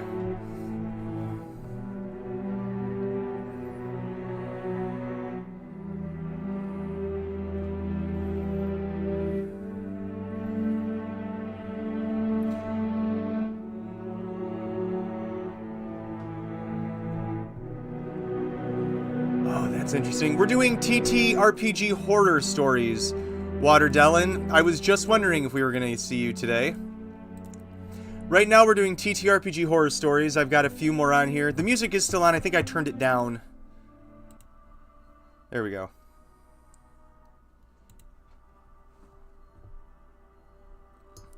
Yeah, it really is a bunch of bad D&D players getting called out on Reddit, isn't it? That's interesting. But this one is lighthearted. This is what we were going to start the next little bit on. I've got a few more of these, and then I wanted to show off some fun RPG stuff that I got, and then we can, of course, as always, end on whatever subject we want, like anime or whatnot, since we got Waterdellen here. But first, a horror story. This one says it's lighthearted, I hope. I am one Critical Role Dungeon Master. Yes, those are the worst. I have been compared to Matt Mercer by my friends, not that I am as talented, just at our table. If I were to be somebody from the table, they're like, you're Matt. Or Sam. Depends. I'm like, you know what, I'll take that. I don't think I'm either. I'm the dice that get rolled. Or a mini. Anyway, I, male 22, am playing with 6 friends. That is a kind of large party. I'm running a 6-person table, and it can get tedious. You got to be careful. We seem to be having fun. The player in question, a 39 male, has main character syndrome. He's been working on it as much better than he was in previous games he played. However, he indoctrinated 2 players into having specific backstory relationships tied to him. It's not too big of a deal, but it did make a little bit more difficult for the other 2. They played together for a while, 4 of them being more quick to action violence than most, not even taking into account moral grays. So, I will say, if the players come to the conclusion together, as a dungeon master, I prefer that my party has 1 or 2 connections at their table. When we start the campaign, usually like at a session 0, I tell them, hey guys, I know we've all talked about our characters, what we're thinking. Something else I want you to think about and kind of solidify before tonight is who of the party you think you might have a bond with. It could be everybody. You might know 1 or 2 people.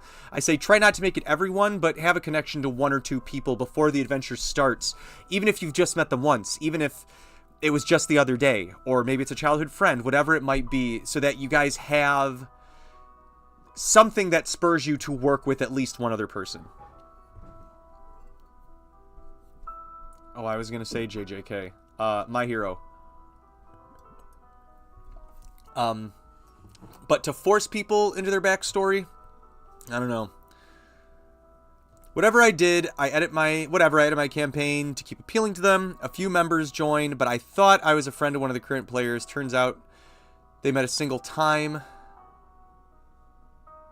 Who I thought was a friend of one of the current players. Whoops, I misread that. Definitely would have been more hesitant if they had met more than once. He comes in as a peace-oriented character, a College of Eloquence bard, and before you think it, he didn't actually get to use his insane persuasion because he joined at a place where it was happening much and where it wasn't happening much, so he didn't get to use his College of Eloquence, but it says it was super cool.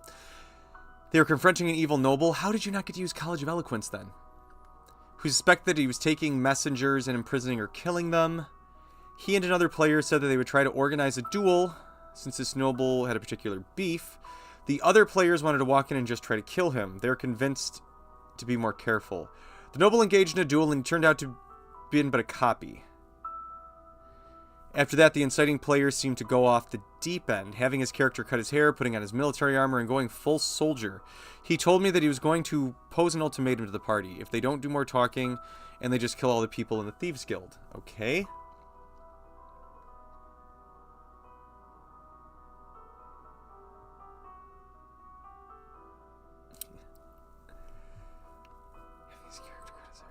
We get to the session, and he doesn't say that...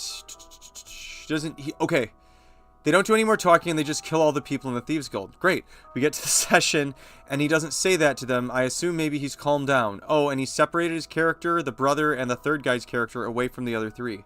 So at the beginning of the session, I was bouncing back and so we separated the party and tried to kill everyone in the Thieves Guild, if I'm reading this correctly. I was bouncing back and forth between the groups. Eventually, they meet up and they decide to keep searching. They find a lead and follow 2 members of the Thief Assassins Guild toward their base. Okay, so he was just planning to kill the Thieves Guild. He just didn't tell anybody that. The new player says in character that while they're talking about not letting their emotions control them, they're acting pretty angry, aggravated. The soldier character says, no, I'm acting as a soldier. I am a leader, and I lead, and follow orders. You are either in or you're out. Posing the ultimatum halfway through the session.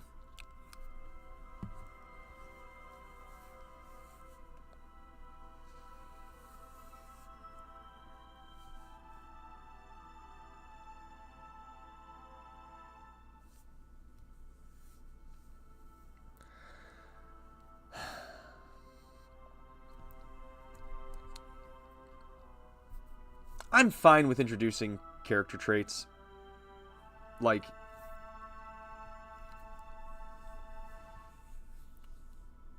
especially non-combat or plotline changing character elements. Honestly, at any time. You can be, there was a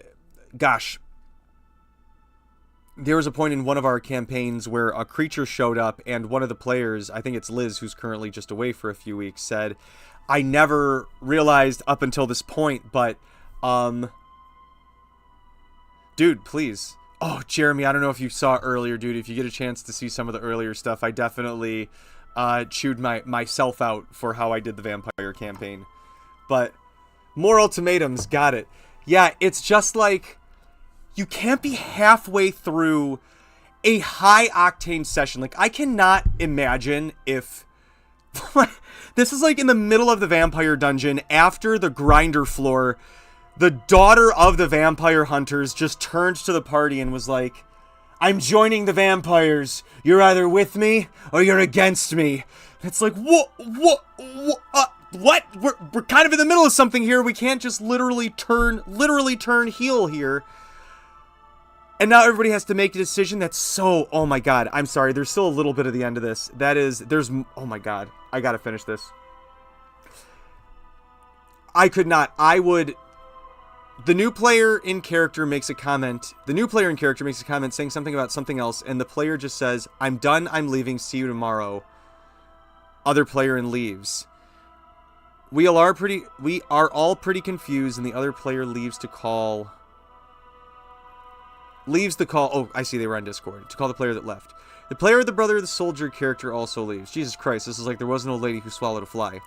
I chatted with the 2 peaceful members. Hold on. Beautiful music, but... I chatted with the 2 peaceful members. The other one felt sick and didn't join, and we ended for the night. Oh, shit. I wake up to the Discord server gone.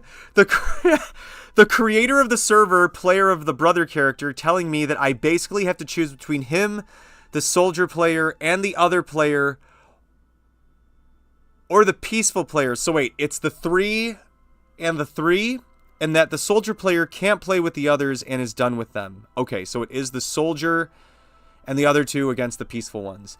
They never spoke with me, the other 2 just peaced out. They invited me to continue playing with them, and they were done with my campaign, and the other brother would take over as DM. I'm utterly baffled how that person who's nearly 40 acted like a 9-year-old throwing a tantrum. So, TLDR, players disagree, and instead of talking about it, he got his friend to kick... Yeah, okay. Bonus content. Soldier character guy also said he was attached to his character, and he was in his mindset a lot. I mentioned that they were heading toward a dungeon and that was a good chance the characters could die. He looks at me and says, oh, my character isn't dying. If things go bad, he's teleporting away using Dimension Door. Assumably just leaving either his childhood friend or twin brother there to die with the rest of the party. Like, we have a character in our group who constantly was like, I'll just Dimension Door out of there. she never would unless she knew people were taken care of. And we've literally seen her say, I'll just dimension door out, and only does it when she knows that not everybody's going to die. Right? I don't know if this is D&D or Fabula Ultima with all of these ultimatums. This is crazy, dude. So, hold on.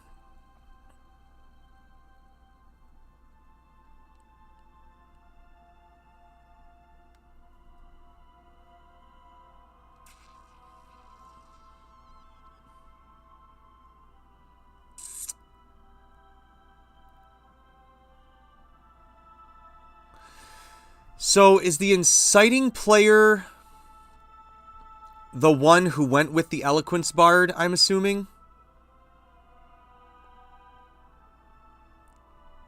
I guess I'm just maybe there's...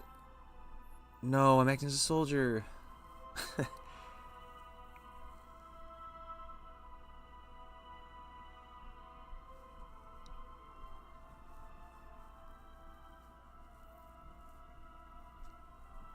Going to clear it up. You didn't clear it up, though. Yeah, that's kind of where I'm at looking in, is it seems kind of like the DM let this get out of control. Yeah, hold on. Oh, okay. So, yes, the DM let it happen, but it sounds like the Discord server was run by one of the players. Yeah, the player of the brother character. There were a little too many people. I wish they had used... They said they used code names. I wish they used code names instead of being like the brother's person, the brother's person's nephew's aunt. It got a little confusing there, but from what I can tell, 3... What is it? 3 problem children, 3 not problem children. And then one of them just went full-on murder hobo and was confronted about it, and then they just were like, no, you can't play with us anymore. You can't use our toys.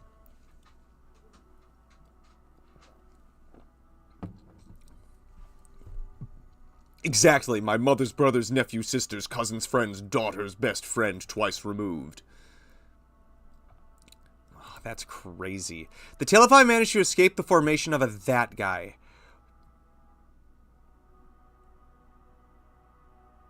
Sounds ominous. In the right spot. Oh god, is this going to be a fedora tipper?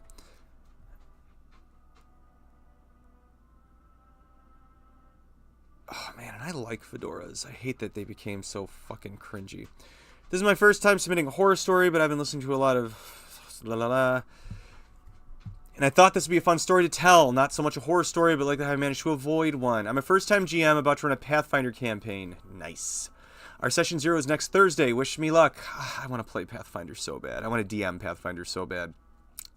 Set in a homebrew setting where most of the world is flooded with water. Kevin Costner is the main character. There are no actual continents, just small islands. Come aboard and bring along... Every Pirates of the Caribbean, very Pirates of the Caribbean side, binged those movies around the time. Oh, okay, so this was a Pirates time and not necessarily maybe One Piece. Yeah, I really want to do some Pathfinder. I wanted to play Pathfinder so badly that I almost ended our horror campaign early just so I could start a Pathfinder campaign, but like there's so much story to tell. It would just be like, okay, I guess we're done now. I can wait. I can write it, perfect it, get it ready.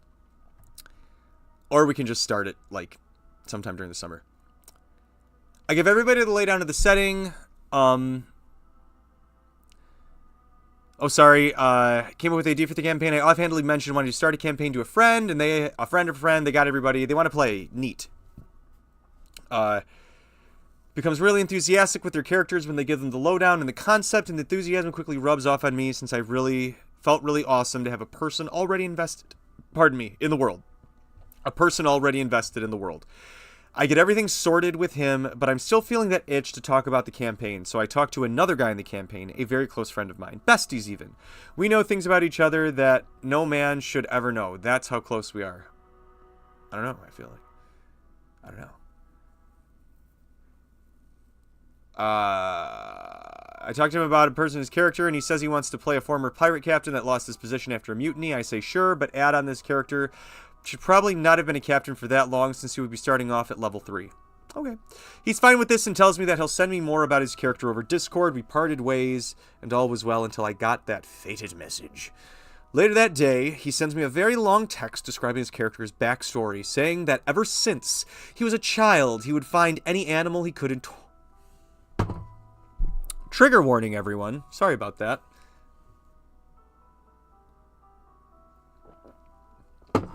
Sweet Aetius. So, ever since he was a child, he would find animals and do make red choices, and that he eventually moved on to larger animals and rodents like capybaras or close relatives, and that his desire to hug these creatures would soon grow numb, and he would find it tedious, and so naturally he moved on to snuggling and tickling his family in the night, eventually becoming a pirate and inheriting the ship after the captain died, and then getting mutinied because the crew soon grew fearful of him. Yeah, I too would take a moment to process this, collect my thoughts. And honestly, yep, okay, so I have some notes. That's fucking perfect.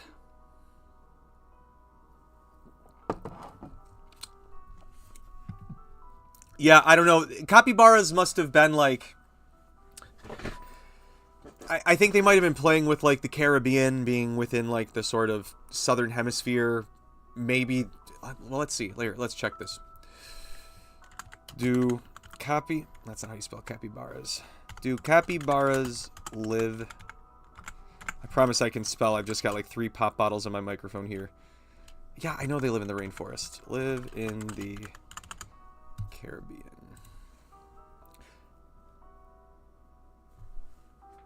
Okay, you know what? I got it. You know what? It was a fucked up character backstory, but they did their research. They're like, if I am going to torture larger rodents, I'm going to do my proper research and find out what proper rodent I am torturing, DM. Please. I'm not a nebbish, all right? I know how to do this.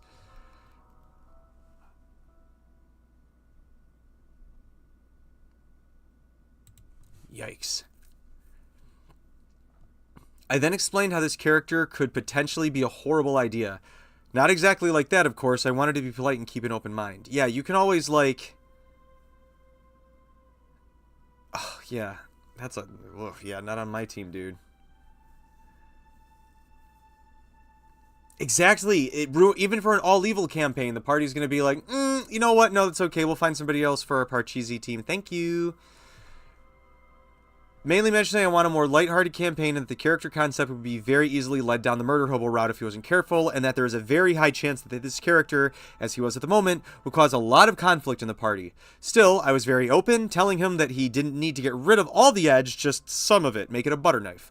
His response was paraphrased, I definitely didn't consider the murder hobo thing, I definitely just got caught up in my own story, but I'll keep that in mind as I add onto it. I bellowed a sweet sigh of relief as I dodged that fatal bullet. But that, my good fellows, was how communication saved this... Okay, so this is actually just like So this is what I did. Edit. Hate the fact that I have to make an addendum, but please don't make assumptions about my friend just based on his edgy Pathfinder character.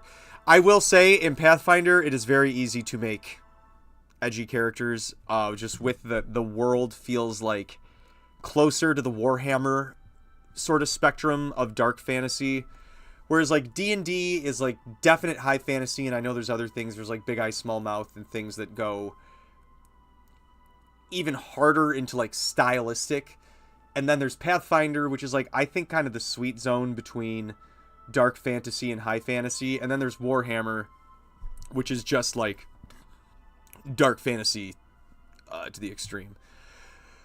Okay. Oh, that was the end of it. Okay.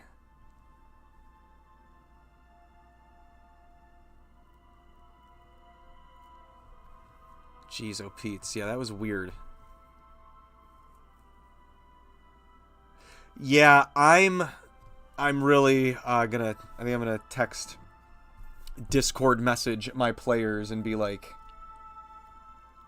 let's do some Pathfinder soon. I want to so bad. Ugh, I miss it. I want to try 2E. I haven't really done 2E or delved into it too hard, but I really want to try that.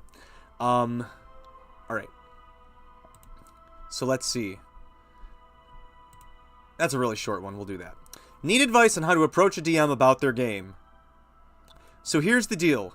I've been in a D&D campaign for a while now. It's run by a friend of mine, and the entire group knows each other. It's a 5e campaign, rescinded as Star Wars. Just do the Star Wars RPG, but with nothing added or changed to fit Star Wars. Yeah, see, there's already a game that is literally designed for this world. And it costs like $30. Get a used one. It'll probably even be less to get a beginner box. That's all you need. And if you like more, you can get most of the stuff discounted online. Or take some notes from those guys in the Caribbean. The problem is, however, the DM. She's apparently afraid of failure, so the entire... Star Wars is like just building on the backs of the previous failures until they eventually succeed. Like, so the entire campaign as a whole has been a massive cakewalk. Here are the two biggest issues. We are level 5. The strongest enemy we've encountered is a group of reskinned CR-12 warriors. Now that could actually, if you're not smart about it, depend on how many there are. And if you give them things like poison. But obviously they're not doing that. Even if you would normally fail a check by not meeting the DC, she'll still let it pass if your outcome is an even number. Statistically, that means that even someone with +0 or -1 to a skill will have a 50-50 chance of succeeding a DC 20 check.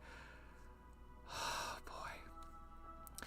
I want to find a good way of telling her that the campaign has been no fun and there's literally no chance of tragedy or failure, but that would hurt her feelings. Yeah, I'm kind of with this. Have you tried talking to her like a normal person? Yes, I have. It basically boils down to she and the rest of the group don't want to... Then why play? Like, why... The whole point of a game... and I could be wrong on this, is especially a game with dice. As soon as you introduce the concept of dice or cards, I think that implies, especially dice, I feel there's no other way around it. With dice, it implies failure. It implies there is a success to failure ratio. And so if suddenly you're like, well... I don't want to do it because it makes me feel icky. Go play a narrative game. There are so many good narrative games out there. I know Jeremy has one. Our cleric shared it. I think it's called Alice. Oh, what's it called? It's all narrative. It is 100% a narrative game. God, Alice TTRPG. Alice is Missing, dude. So this is. If you're going to pick up, I know I said I try to promote Alice is Missing. Okay, so that is it. This is... Alright, I'll just read it. It is an RPG played entirely via text message. Alice is Missing is a silent role-playing game about the disappearance of Alice Briarwood, a high school junior in the small town of Silent Falls. Oh, I'm already hooked. The game is played live and without verbal communication. Players inhabit their character for the entirety of the 90-minute play session, and instead of speaking, send text messages back and forth to the other characters in a group chat, as well as individually, as though they aren't in the same place together. Hauntingly beautiful, deeply personal, and highly innovative, Alice is Missing puts a strong focus on the emotional engagement between players, immersing them in a tense, dramatic mystery that unfolds organically through the text messages they send to one another. That's how you fucking cold read, baby! Shit!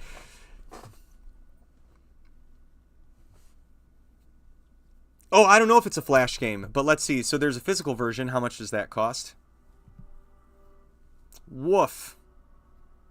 I guess that's everything. Still, I'd buy it.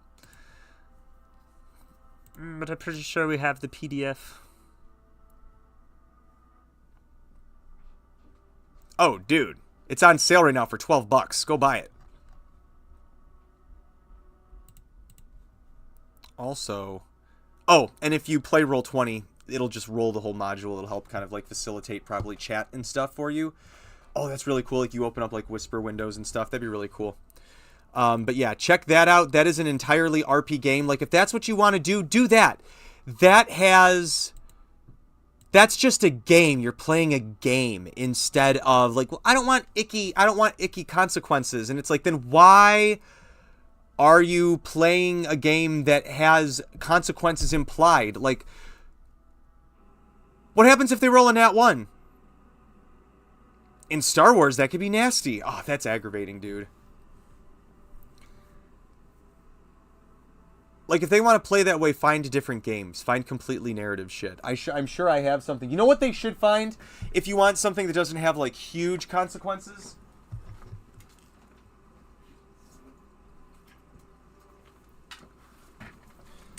So this is another one on my to-do list. It's called Ryutama. It's basically like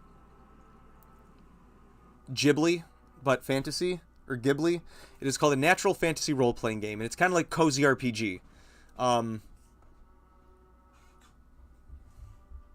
But yeah, I would recommend this if you're also looking for something that has a little more adventure to it, but maybe not so much like dying, as it were. Much more delicious in dungeon than Dungeons and Dragons.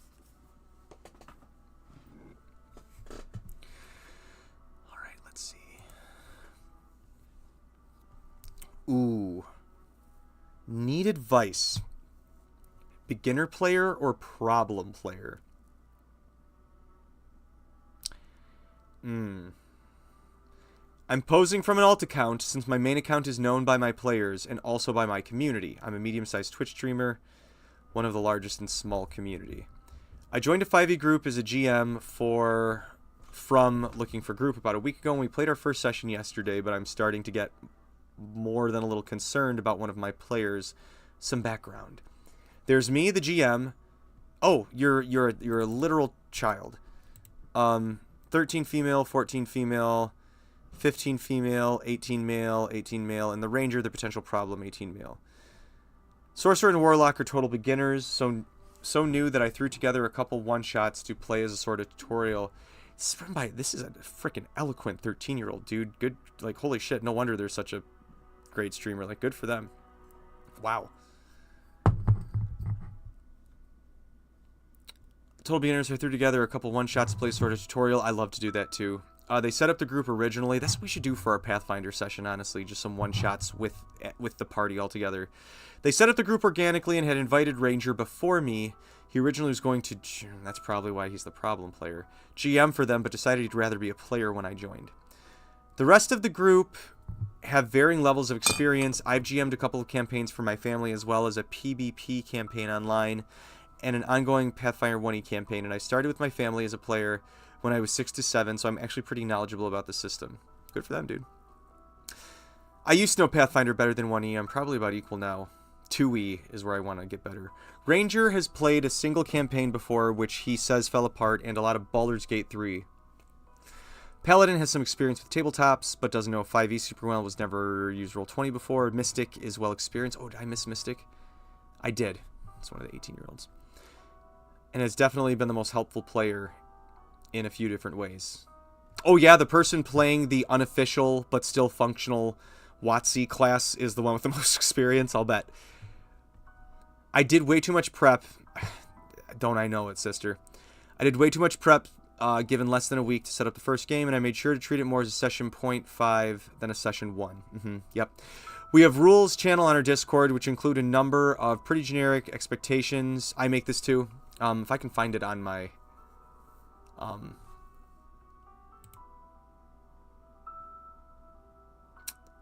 if I can find it on my Google Drive, I'll pull it up. But I have something called Yield House Rules. It might be on our Discord. But, rules on channel Discord, which include a number of pretty generic things. Now the problems. Ranger rushed ahead to make our Discord server himself. And I had to ask him repeatedly to get permissions on it. It was rather difficult to ask him to actually give me ownership of the Discord. See, that's... As the you have... If you are not the Dungeon Master, you have to give the Dungeon Master all the permissions for everything. Because it's like, that's it's part of that weird kind of trust exchange. It's like, hey,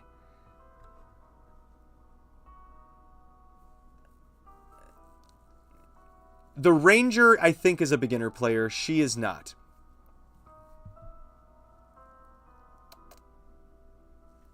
Let me see. Did you email it to me? Let's see. So they rushed ahead, and you gotta let the DM, at least the owner, or like co-owner, whatever you call it. I'm waiting for it, dude. I'm waiting for it, okay?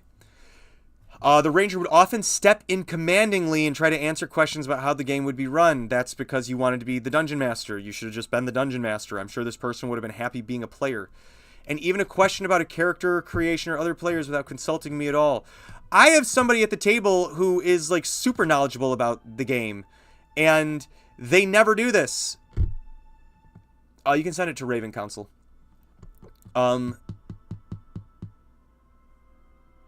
But I still will be like, hey, like, person at the table, what's your take on this? And then they'll be like, well, this is what I think on it, but you're the DM. So, like, there's such a mutual respect between us. Like, they never jump in. Or they will preface, like, this is how I've done it at my table, but there's also things different. So, like, I don't know. That's just my 2 cents. Like, he also blatantly ignored a direction I gave in character creation and got annoyed with other players for following it.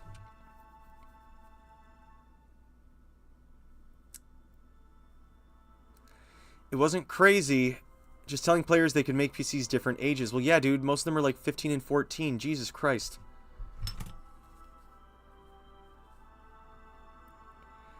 All right, let me see here.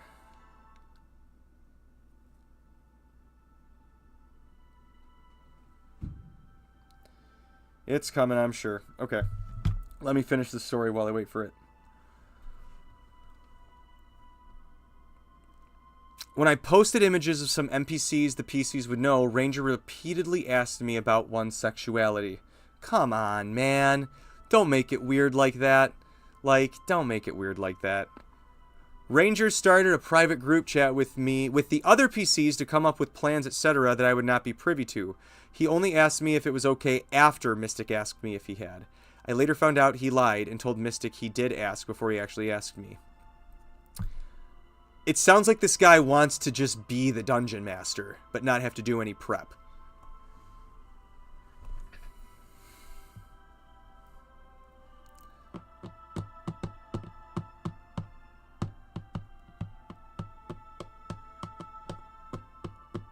Yeah, wholly undermining authority, Batman.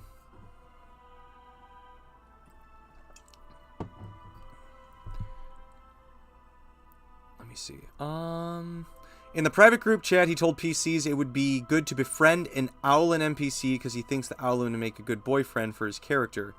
I initially said romance is acceptable, but only off-screen since I am not comfortable with that kind of RP. Okay, that's absolutely fair.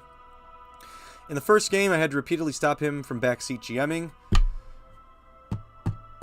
You gotta warn them, like, right after that, dude. He also regularly took over the spotlight, even accidentally putting himself in scenes his character isn't in. Dude, you gotta, like, I sometimes think I'm in a scene, and when I've been in a campaign before, and I've had to have people, like...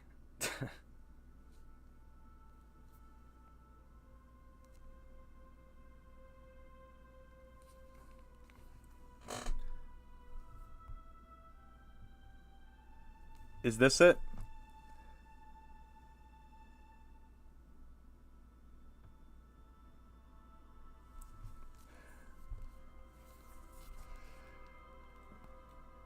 Oh, I see.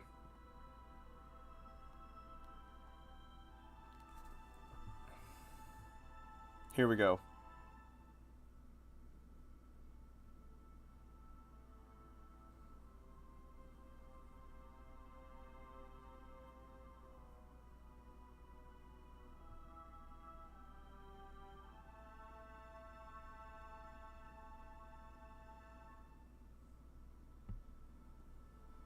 Praise to the All-Cube. Alright. Alright, let me finish this. He kept trying to world build in his RP, even going as far as to ad-lib parts of his backstory that he thought would impress the owl and NPC. I'm worried that I'm being a bit paranoid, especially only after one session, so I'm coming here for a second opinion.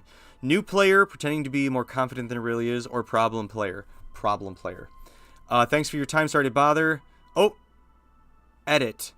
In a short discussion with Ranger, where he suggested that the only reason people were uncomfortable with the romance instance was because of homophobia, one of our agreed rules bans any kind of racism, sexism, homophobia, so that's obviously not it. And everyone in the server eagerly agreed to it, and went on to deflect and shift goalposts on everything else. He has been banned and blocked. Thanks for the help. Good, awesome, great. That's the best. I'm so happy.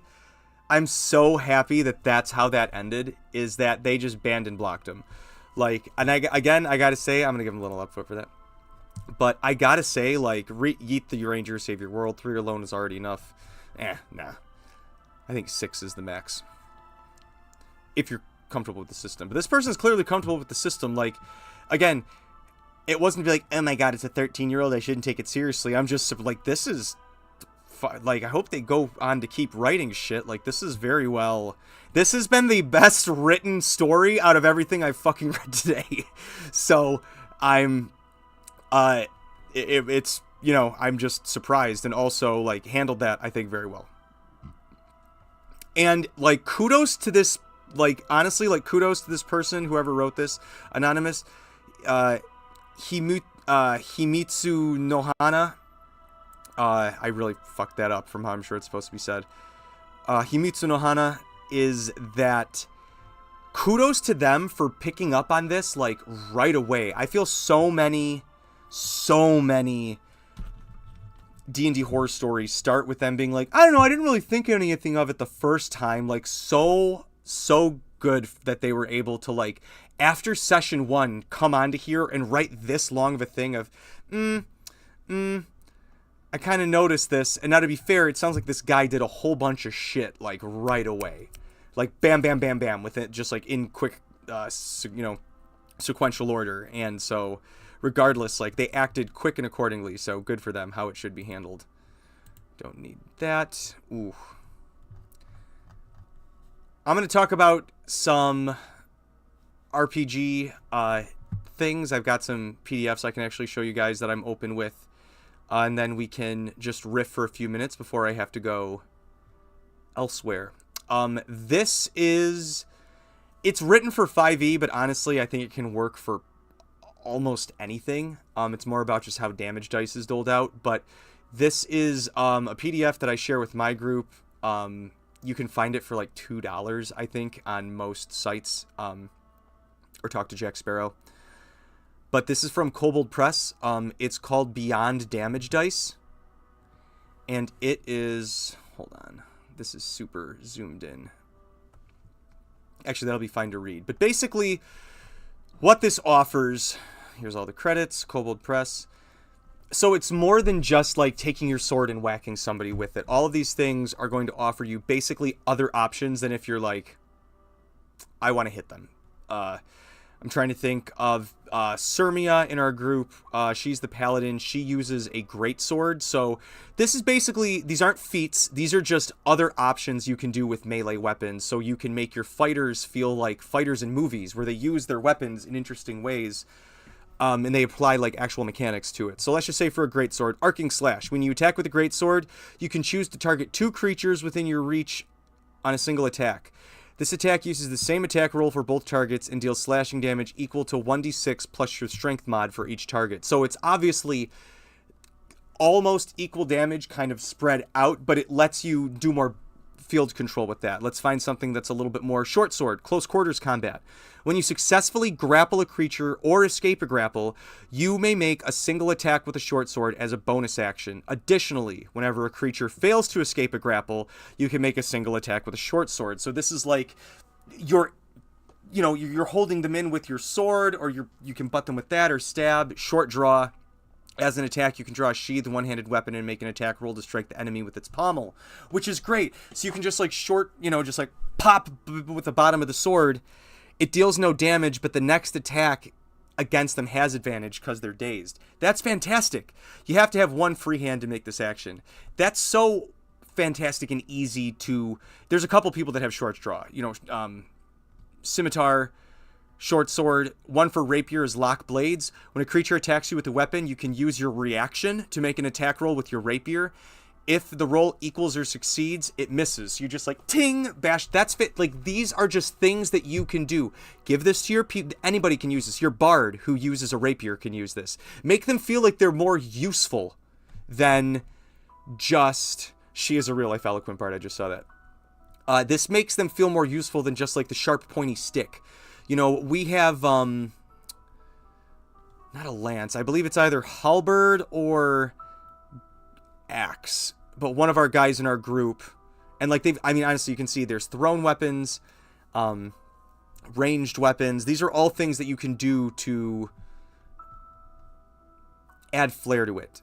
Dagger. This is a fun one. Pinning point. When you make a melee or ranged weapon attack with a dagger, you can attempt to pin a larger, smaller creature to a wall or surface by catching their clothing with the knive's point. That's so fucking awesome. The maneuver can be used against creatures without clothing at the GM's discretion. That's kind of gross, and also, I'd say it's a little harder. Anyway, make an attack roll. If the attack hits, the target must make a strength saving throw. On a failure, the target's speed is reduced to 0 until the dagger is removed. The target can make another strength saving throw as an action on its turn. How cool is that? If they're running, there's a chase, and you're like, last-ditch effort, like, you throw your dagger... And, the DC would be like a spell save DC, but you would use their dexterity or their strength for the save. That's fantastic. That is such... And again, this has nothing to do with the feat. This is just stuff you can do that is just sort of like supplemental mechanics to give a lot more flavor. Again, the name of this is... I'll do one more weapon. Beyond Damage Dice. I find this thing everywhere. I haven't found a physical copy yet. If I could find one, I would get one. I've printed one out before from my PDF that I have, but I would love to have one of the official ones too, but I think the official one's a little pricey because they're a third-party publisher. They have to, pay for it a little more. I'll do one ranged here. Let's do longbow. We got a guy with a longbow in our party. Let's see the stuff that we should be yelling at our ranger to use. Pinning shot. This would be so good. This would be so good because it's one of those things where I feel, especially as a ranger, look at all three of these. Pinning shot, distracting shot, trick shot. These are all absolutely fantastic things to where you're like, my damage output is not as high as, say, our frontline people, but you can just absolutely ruin a combat, not like in a bad way, but I mean like you can ruin any enemy plans with these three things. Pinning shot, which is just like the dagger. Pin their clothing, make an attack roll. If it hits, they have to make a strength saving throw. On a failure, I would use dex for both of these because it's about accuracy. So they can make another strength throw as an act. You can eat their action up. Oh man, that's my favorite thing is when it's like, hey, I pinned you. You could just stand there on your turn, or you could eat up your action and pull, like, oh god, I love fucking with action economy. Okay, so distracting shot. As an action, make a single attack with your bow. You intentionally miss your target, but give an ally the chance to attack while it's distracted. The next attack roll against the target hit is advantage. So that's another great thing. If you see that the fighter is like maybe having trouble hitting somebody, or the fighter needs some backup, but nobody can get there in time, boom, distracting shot. Now it's like, hey man, nobody can get there in a round, but I can offer you advantage on your next attack until somebody can come back you up. Like, these are all, and again, I'm using this as a ranger because to me, ranger is the ultimate support class, and like, and I mean that in like the best way possible. And then finally, trick shot. As an action, you make a single stylish bow attack with disadvantage. If the lower roll would also hit the target, you automatically score a critical hit. I think that is fantastic. This right here, we need to screenshot this, guys, and send it to Briggs. We need to send this to Ran and be like, you should be doing this every round unless you know you can do something else way different with your longbow. These are game-changing options here. That's fantastic. All right, well, now that I've gushed on that, wow, I don't think I've looked at that since I first got this. We didn't have a Ranger when we first got this. Beyond Damage Dice by Kobold Press. Fantastic book. Cannot recommend it enough, especially if you're doing a low magic campaign. You should 1000% have this in your PDF or physical library. Like, this book, if you're doing a low magic campaign, so that people don't just get tired of, I hit. Please, this is so good. Got that assist trophy. Yeah. All right, next one. So, I kind of talked about these before. Do I have both of them open? No, just... Oops. So this is volume 1 of 2 of Deep Magic, but I did talk about it a little bit last week. Kobold Press just released these. There's volume 1 and 2. Tales of the Valiant is Kobold Press's new TTRPG that they're coming out. It's basically... It's 5th edition, but they've polished some mechanics. It's kind of like 5.5 if you want to think of it that way, but it's their own system. Every spell in here is compatible. So there's... Gosh, I don't even know if it'll tell me how many actual spells. But here you can see character options. There's a whole new class called the Theurge. It's a cleric and a wizard mixed together. It's fantastic. Subclasses. Classes. They have a bunch of arcane traditions. Bard colleges. There are, what? 1, 2, 3, 4, 5, 6, 7, 8, 9, 10, 11, 12, 13, 14, 15, 16, 18 new divine domains. 3 druid circles. And there's going to be other ones in the normal Tales of the Valiant book besides these two. We'll go over that once I get it. I think I actually have the PDF, but I gotta download it. Literally everything. There's new backgrounds. There's new, and the new styles of magic is what we're gonna look at. I want to show off alchemancy because that's what I said is what we've considered to be artificer.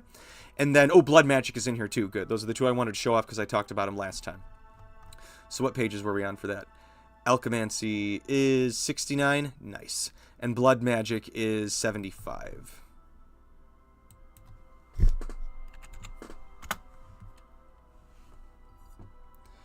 Alright, so styles of magic, and this is where it's kind of like more focused schools of magic, I feel. But they talk about all the different kinds: alchemancy, angelic, blood, chaos, dragon, fiendish, frost, hieroglyphics, illumination, mythos, ring, rune, and temporal.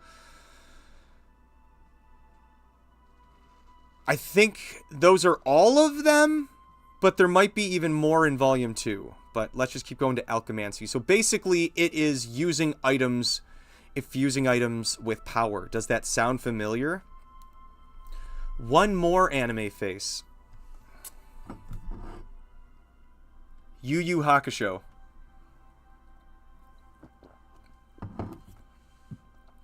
Too many arcane spellcasters and scholars view alchemy as magic's poor second cousin. So this is basically alchemy made a little bit more robust. But, for example, you can make these items with, you can...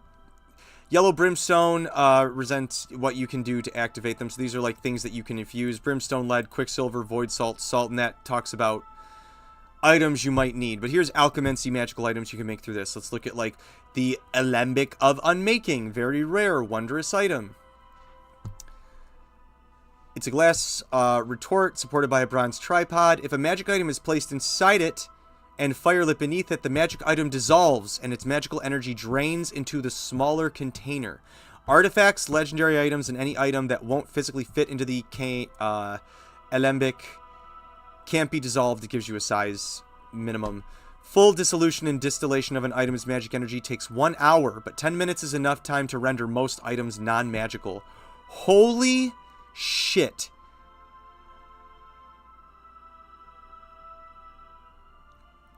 If an item spends a full hour dissolving in the alembic, its magical energies coalesce in the smaller container as a lump of material resembling gray purple stiff dough, known as an arcanoplasm. This material is safe to handle and easy to incorporate into new magic items. Using arcanoplasm while creating a magic item reduces the cost of the new item by 10% per degree of rarity. Holy shit! I'm really thankful that our artificer has not actually looked at these pages that I've sent him yet. That is fucking crazy. Their creations range from fairly standard. Does it talk about how to make them?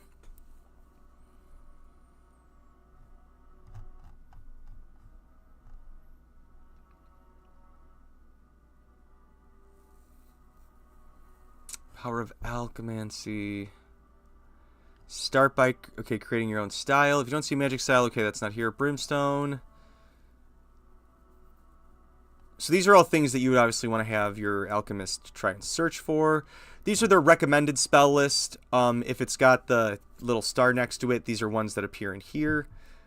But these would be all expanded upon for the Artificer one if you wanted to just combine them. So I guess to me... And they have a Vault of Magic book too that I haven't opened. But for me, you could probably look to that on how you might want to construct these. Because it's, you know, these are items that arguably you could make, even if they're like really hard to make. Oh, Brain Juice. I know that one. I don't know if we talked about that one last week. Let's see, can I zoom in at all? Yes, I can. Boom. Brain Juice, very rare. It is a foul-smelling, murky, purple-gray liquid, and it's created from the liquefied brains of spellcasting creatures like aboleths or mind flayers. So if you're doing like a mind flayer campaign, or they just fought an aboleth, maybe they know how to make or find the information on how to make Brain Juice. Now this stuff's pretty bad. Anyone consuming this repulsive mixture has to make an intelligence saving throw. On a successful save, they are infused with magical power and get 1d6 plus 4 expended spell slots. The way I treat it is you go from the least strong to the most strong spell slots. On a failed save, the drinker is afflicted with short-term madness for 1 day. If a creature consumes multiple doses of Brain Juice and fails 3 consecutive intelligence saving throws, it is afflicted with long-term madness permanently and automatically fails all further saving throws brought about by drinking Brain Juice. Want to make a crazy wizard character? Hopped up on Brain Juice. Want to offer the players a high-risk way out of a sticky situation? Offer them Brain Juice. Toriyama can't be replicated. We can try, though.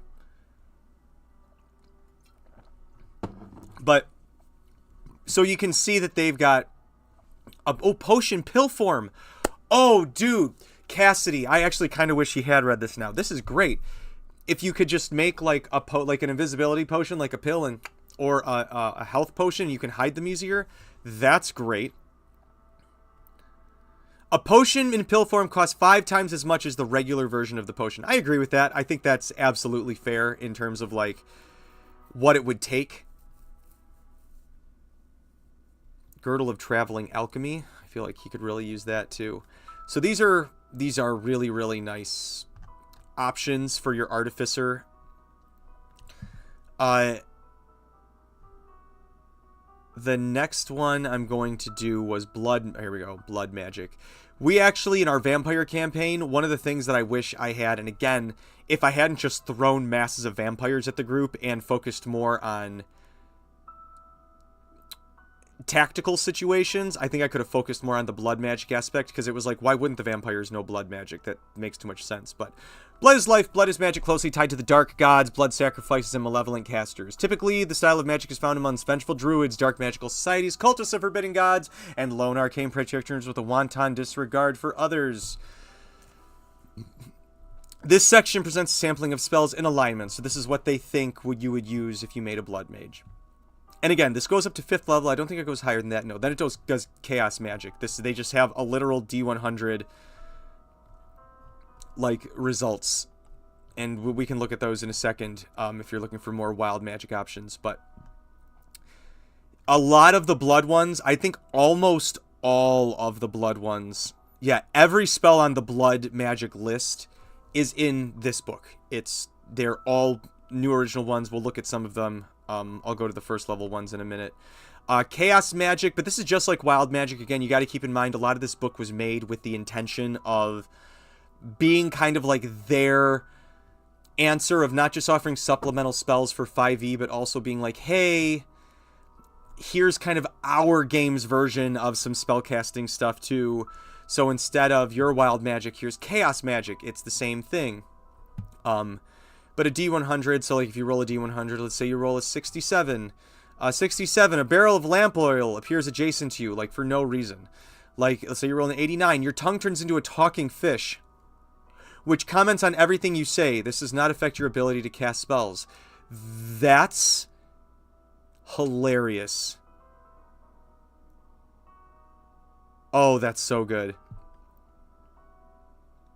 That's amazing. And then that's some pretty good artwork for it too. All right, I'll read one of the blood ones. Oh, we got to scooch down real quick. Whoops. The PDF is like, please. Oh God, please.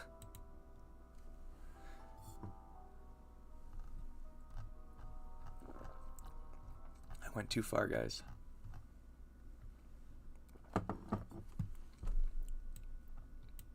There we go. I broke it.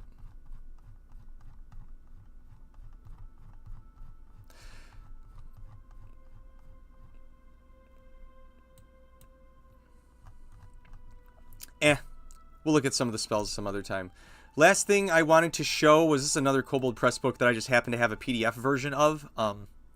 They had like a big sale, but it's something they do offer. They're not the only people that offer this. They're just kind of my preferred third party. They're kind of like the only 5e guys that I buy stuff from. I guess before it used to be I would buy stuff from WotC, but now I defer to Kobold Press as my main source of 5e.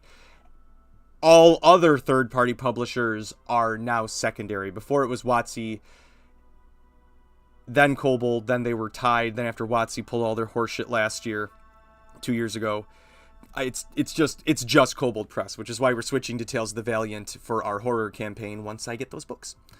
But I would just like to recommend this book for anybody that's interested. If they're like, God, I need to figure out a lair, or so 8 short adventures for 5th edition, again from Kobold Press. Shows you what they are. Calls on some monsters you might not normally call on, but monsters that are marked with bold text. It can't be found within the system reference document, which is the like the free SRD that is now part of Creative Commons. Then what Tome Beast book you should look for. It is, but let's just say so. It's exactly what it looks like. Short campaigns, short little one-shots, what you need to do, what you need to know, gives you the map, tells you what's in each set. This is exactly how an adventure module looks for any DMs or players who have looked through it. So like, what does it say? Adventure hooks, this is like why the party would come into here. But outside the keep, and then you let them know where they come in by 1, the main gate. So you find 1, so you know that they enter like right over here by the 1. And then you just keep referencing this is that. As the DM, you would read all this stuff beforehand. Honestly, it would just take like 20 minutes. And then it tells you if you want to continue the adventure. They have like stuff that they have written. So this would be like kind of one of the next things that you would, or one of the next adventures, but like continuing the adventure, they say here's more like kind of steps you could take if you wanted to keep going through this with the people that you got in your party. But Crypt of the Green Shadows, so it'll say like there's a 5th level adventure. Oh, that looks fun, down at 6. Oh, it's got Shadow Fae in this one. Nice. 5th level adventure, Southlands, that's I was going to say that's their more desert Arabian Nights setting. Oh, this is a long one. A Cambria for what level? No. That said 5th level at the start of this, right? No way, a Cambrian, this thing, let me see. This is a level 12 monster. Or a challenge 12 monster. What? Or is it just offering you a challenge? That's like one of their really nasty monsters. I'm just surprised that this is here for a 5th level creature. But yeah, I would recommend checking the, what was the name of this one? Vault of Lairs? Eldritch Lairs. Vault of Magic is their main one. Or their magic item one, which I do have a PDF for, but I don't need to go through it right now. Yeah, I would highly recommend you guys checking those out. If anything sounded good, please. go check it out yourself. Support some third-party folks. I don't know if I'm ready for this one.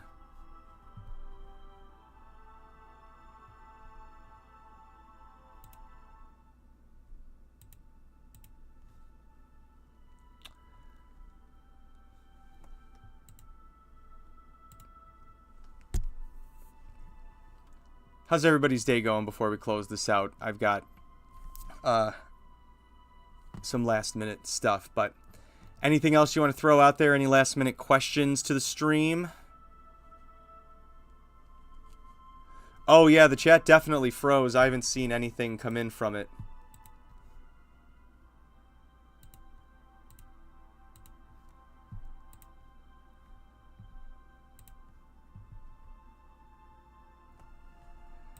Yeah. But those are my sort of end of stream recommendations to go and support other people. As always, you can find my stuff through my link tree down there. It'll take you to our website where you can get our Runiverse PDF. You can also get the books on Amazon. One of the books is giving me trouble uploading the updated PDF right now for them to use to print. Oh, I didn't see any. Gamer Daddies didn't even send any text that time. If you want to catch our live streams, that's always every Sunday at 7:30 p.m. Eastern Standard Time. Here on whatever you are watching this on, we stream it on YouTube and Twitch simultaneously. Next one of these is probably going to be next Thursday, as is Due, and I'm going to see about if my son is interested in. Yeah, you do. I'm going to see if my son is interested in maybe doing some Indivisible streams this weekend. So, or next time that we're together. So we'll see when that happens as well. Other than that, I'm going to bother my D&D group about doing some Pathfinder, because I would love to. I'm also going to check all of my Kickstarter stuff.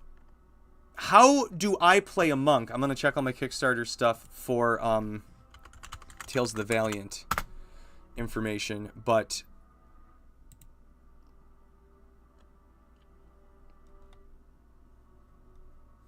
oh, that's interesting.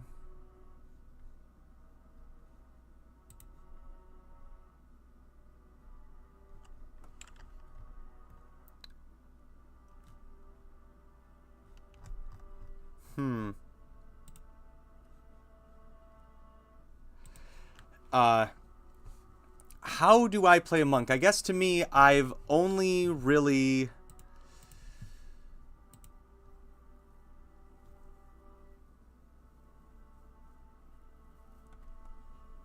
played one monk when I was dueling another monk in the party as a DM. I usually like to play them more utilitarian when I'm a monk, to where it's like, how can I not necessarily kill everything, but how can I help with battlefield control the most? How can I neutralize this particular enemy that's causing a lot of trouble? Do I have the option? Do I have the ability to maybe neutralize this threat so that the fighter can take better advantage of it than what I might be able to do?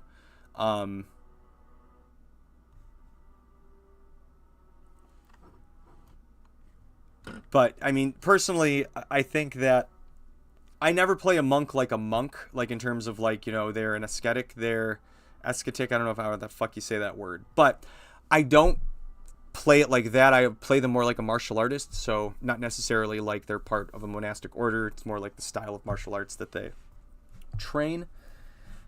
That's how I play a monk.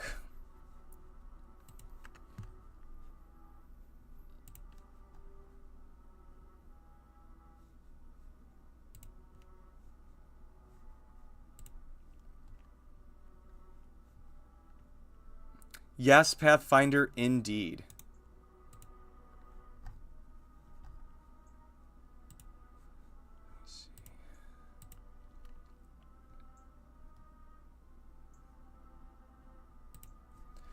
All right. I'm getting all of my stuff set up over here.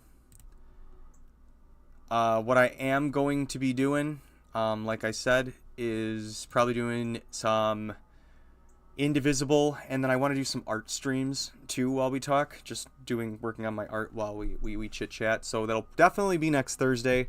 I might try and squeeze in another time before then. But until then, I'll see you guys later. Remember to love each other and keep your wings to the wind. Have a good day.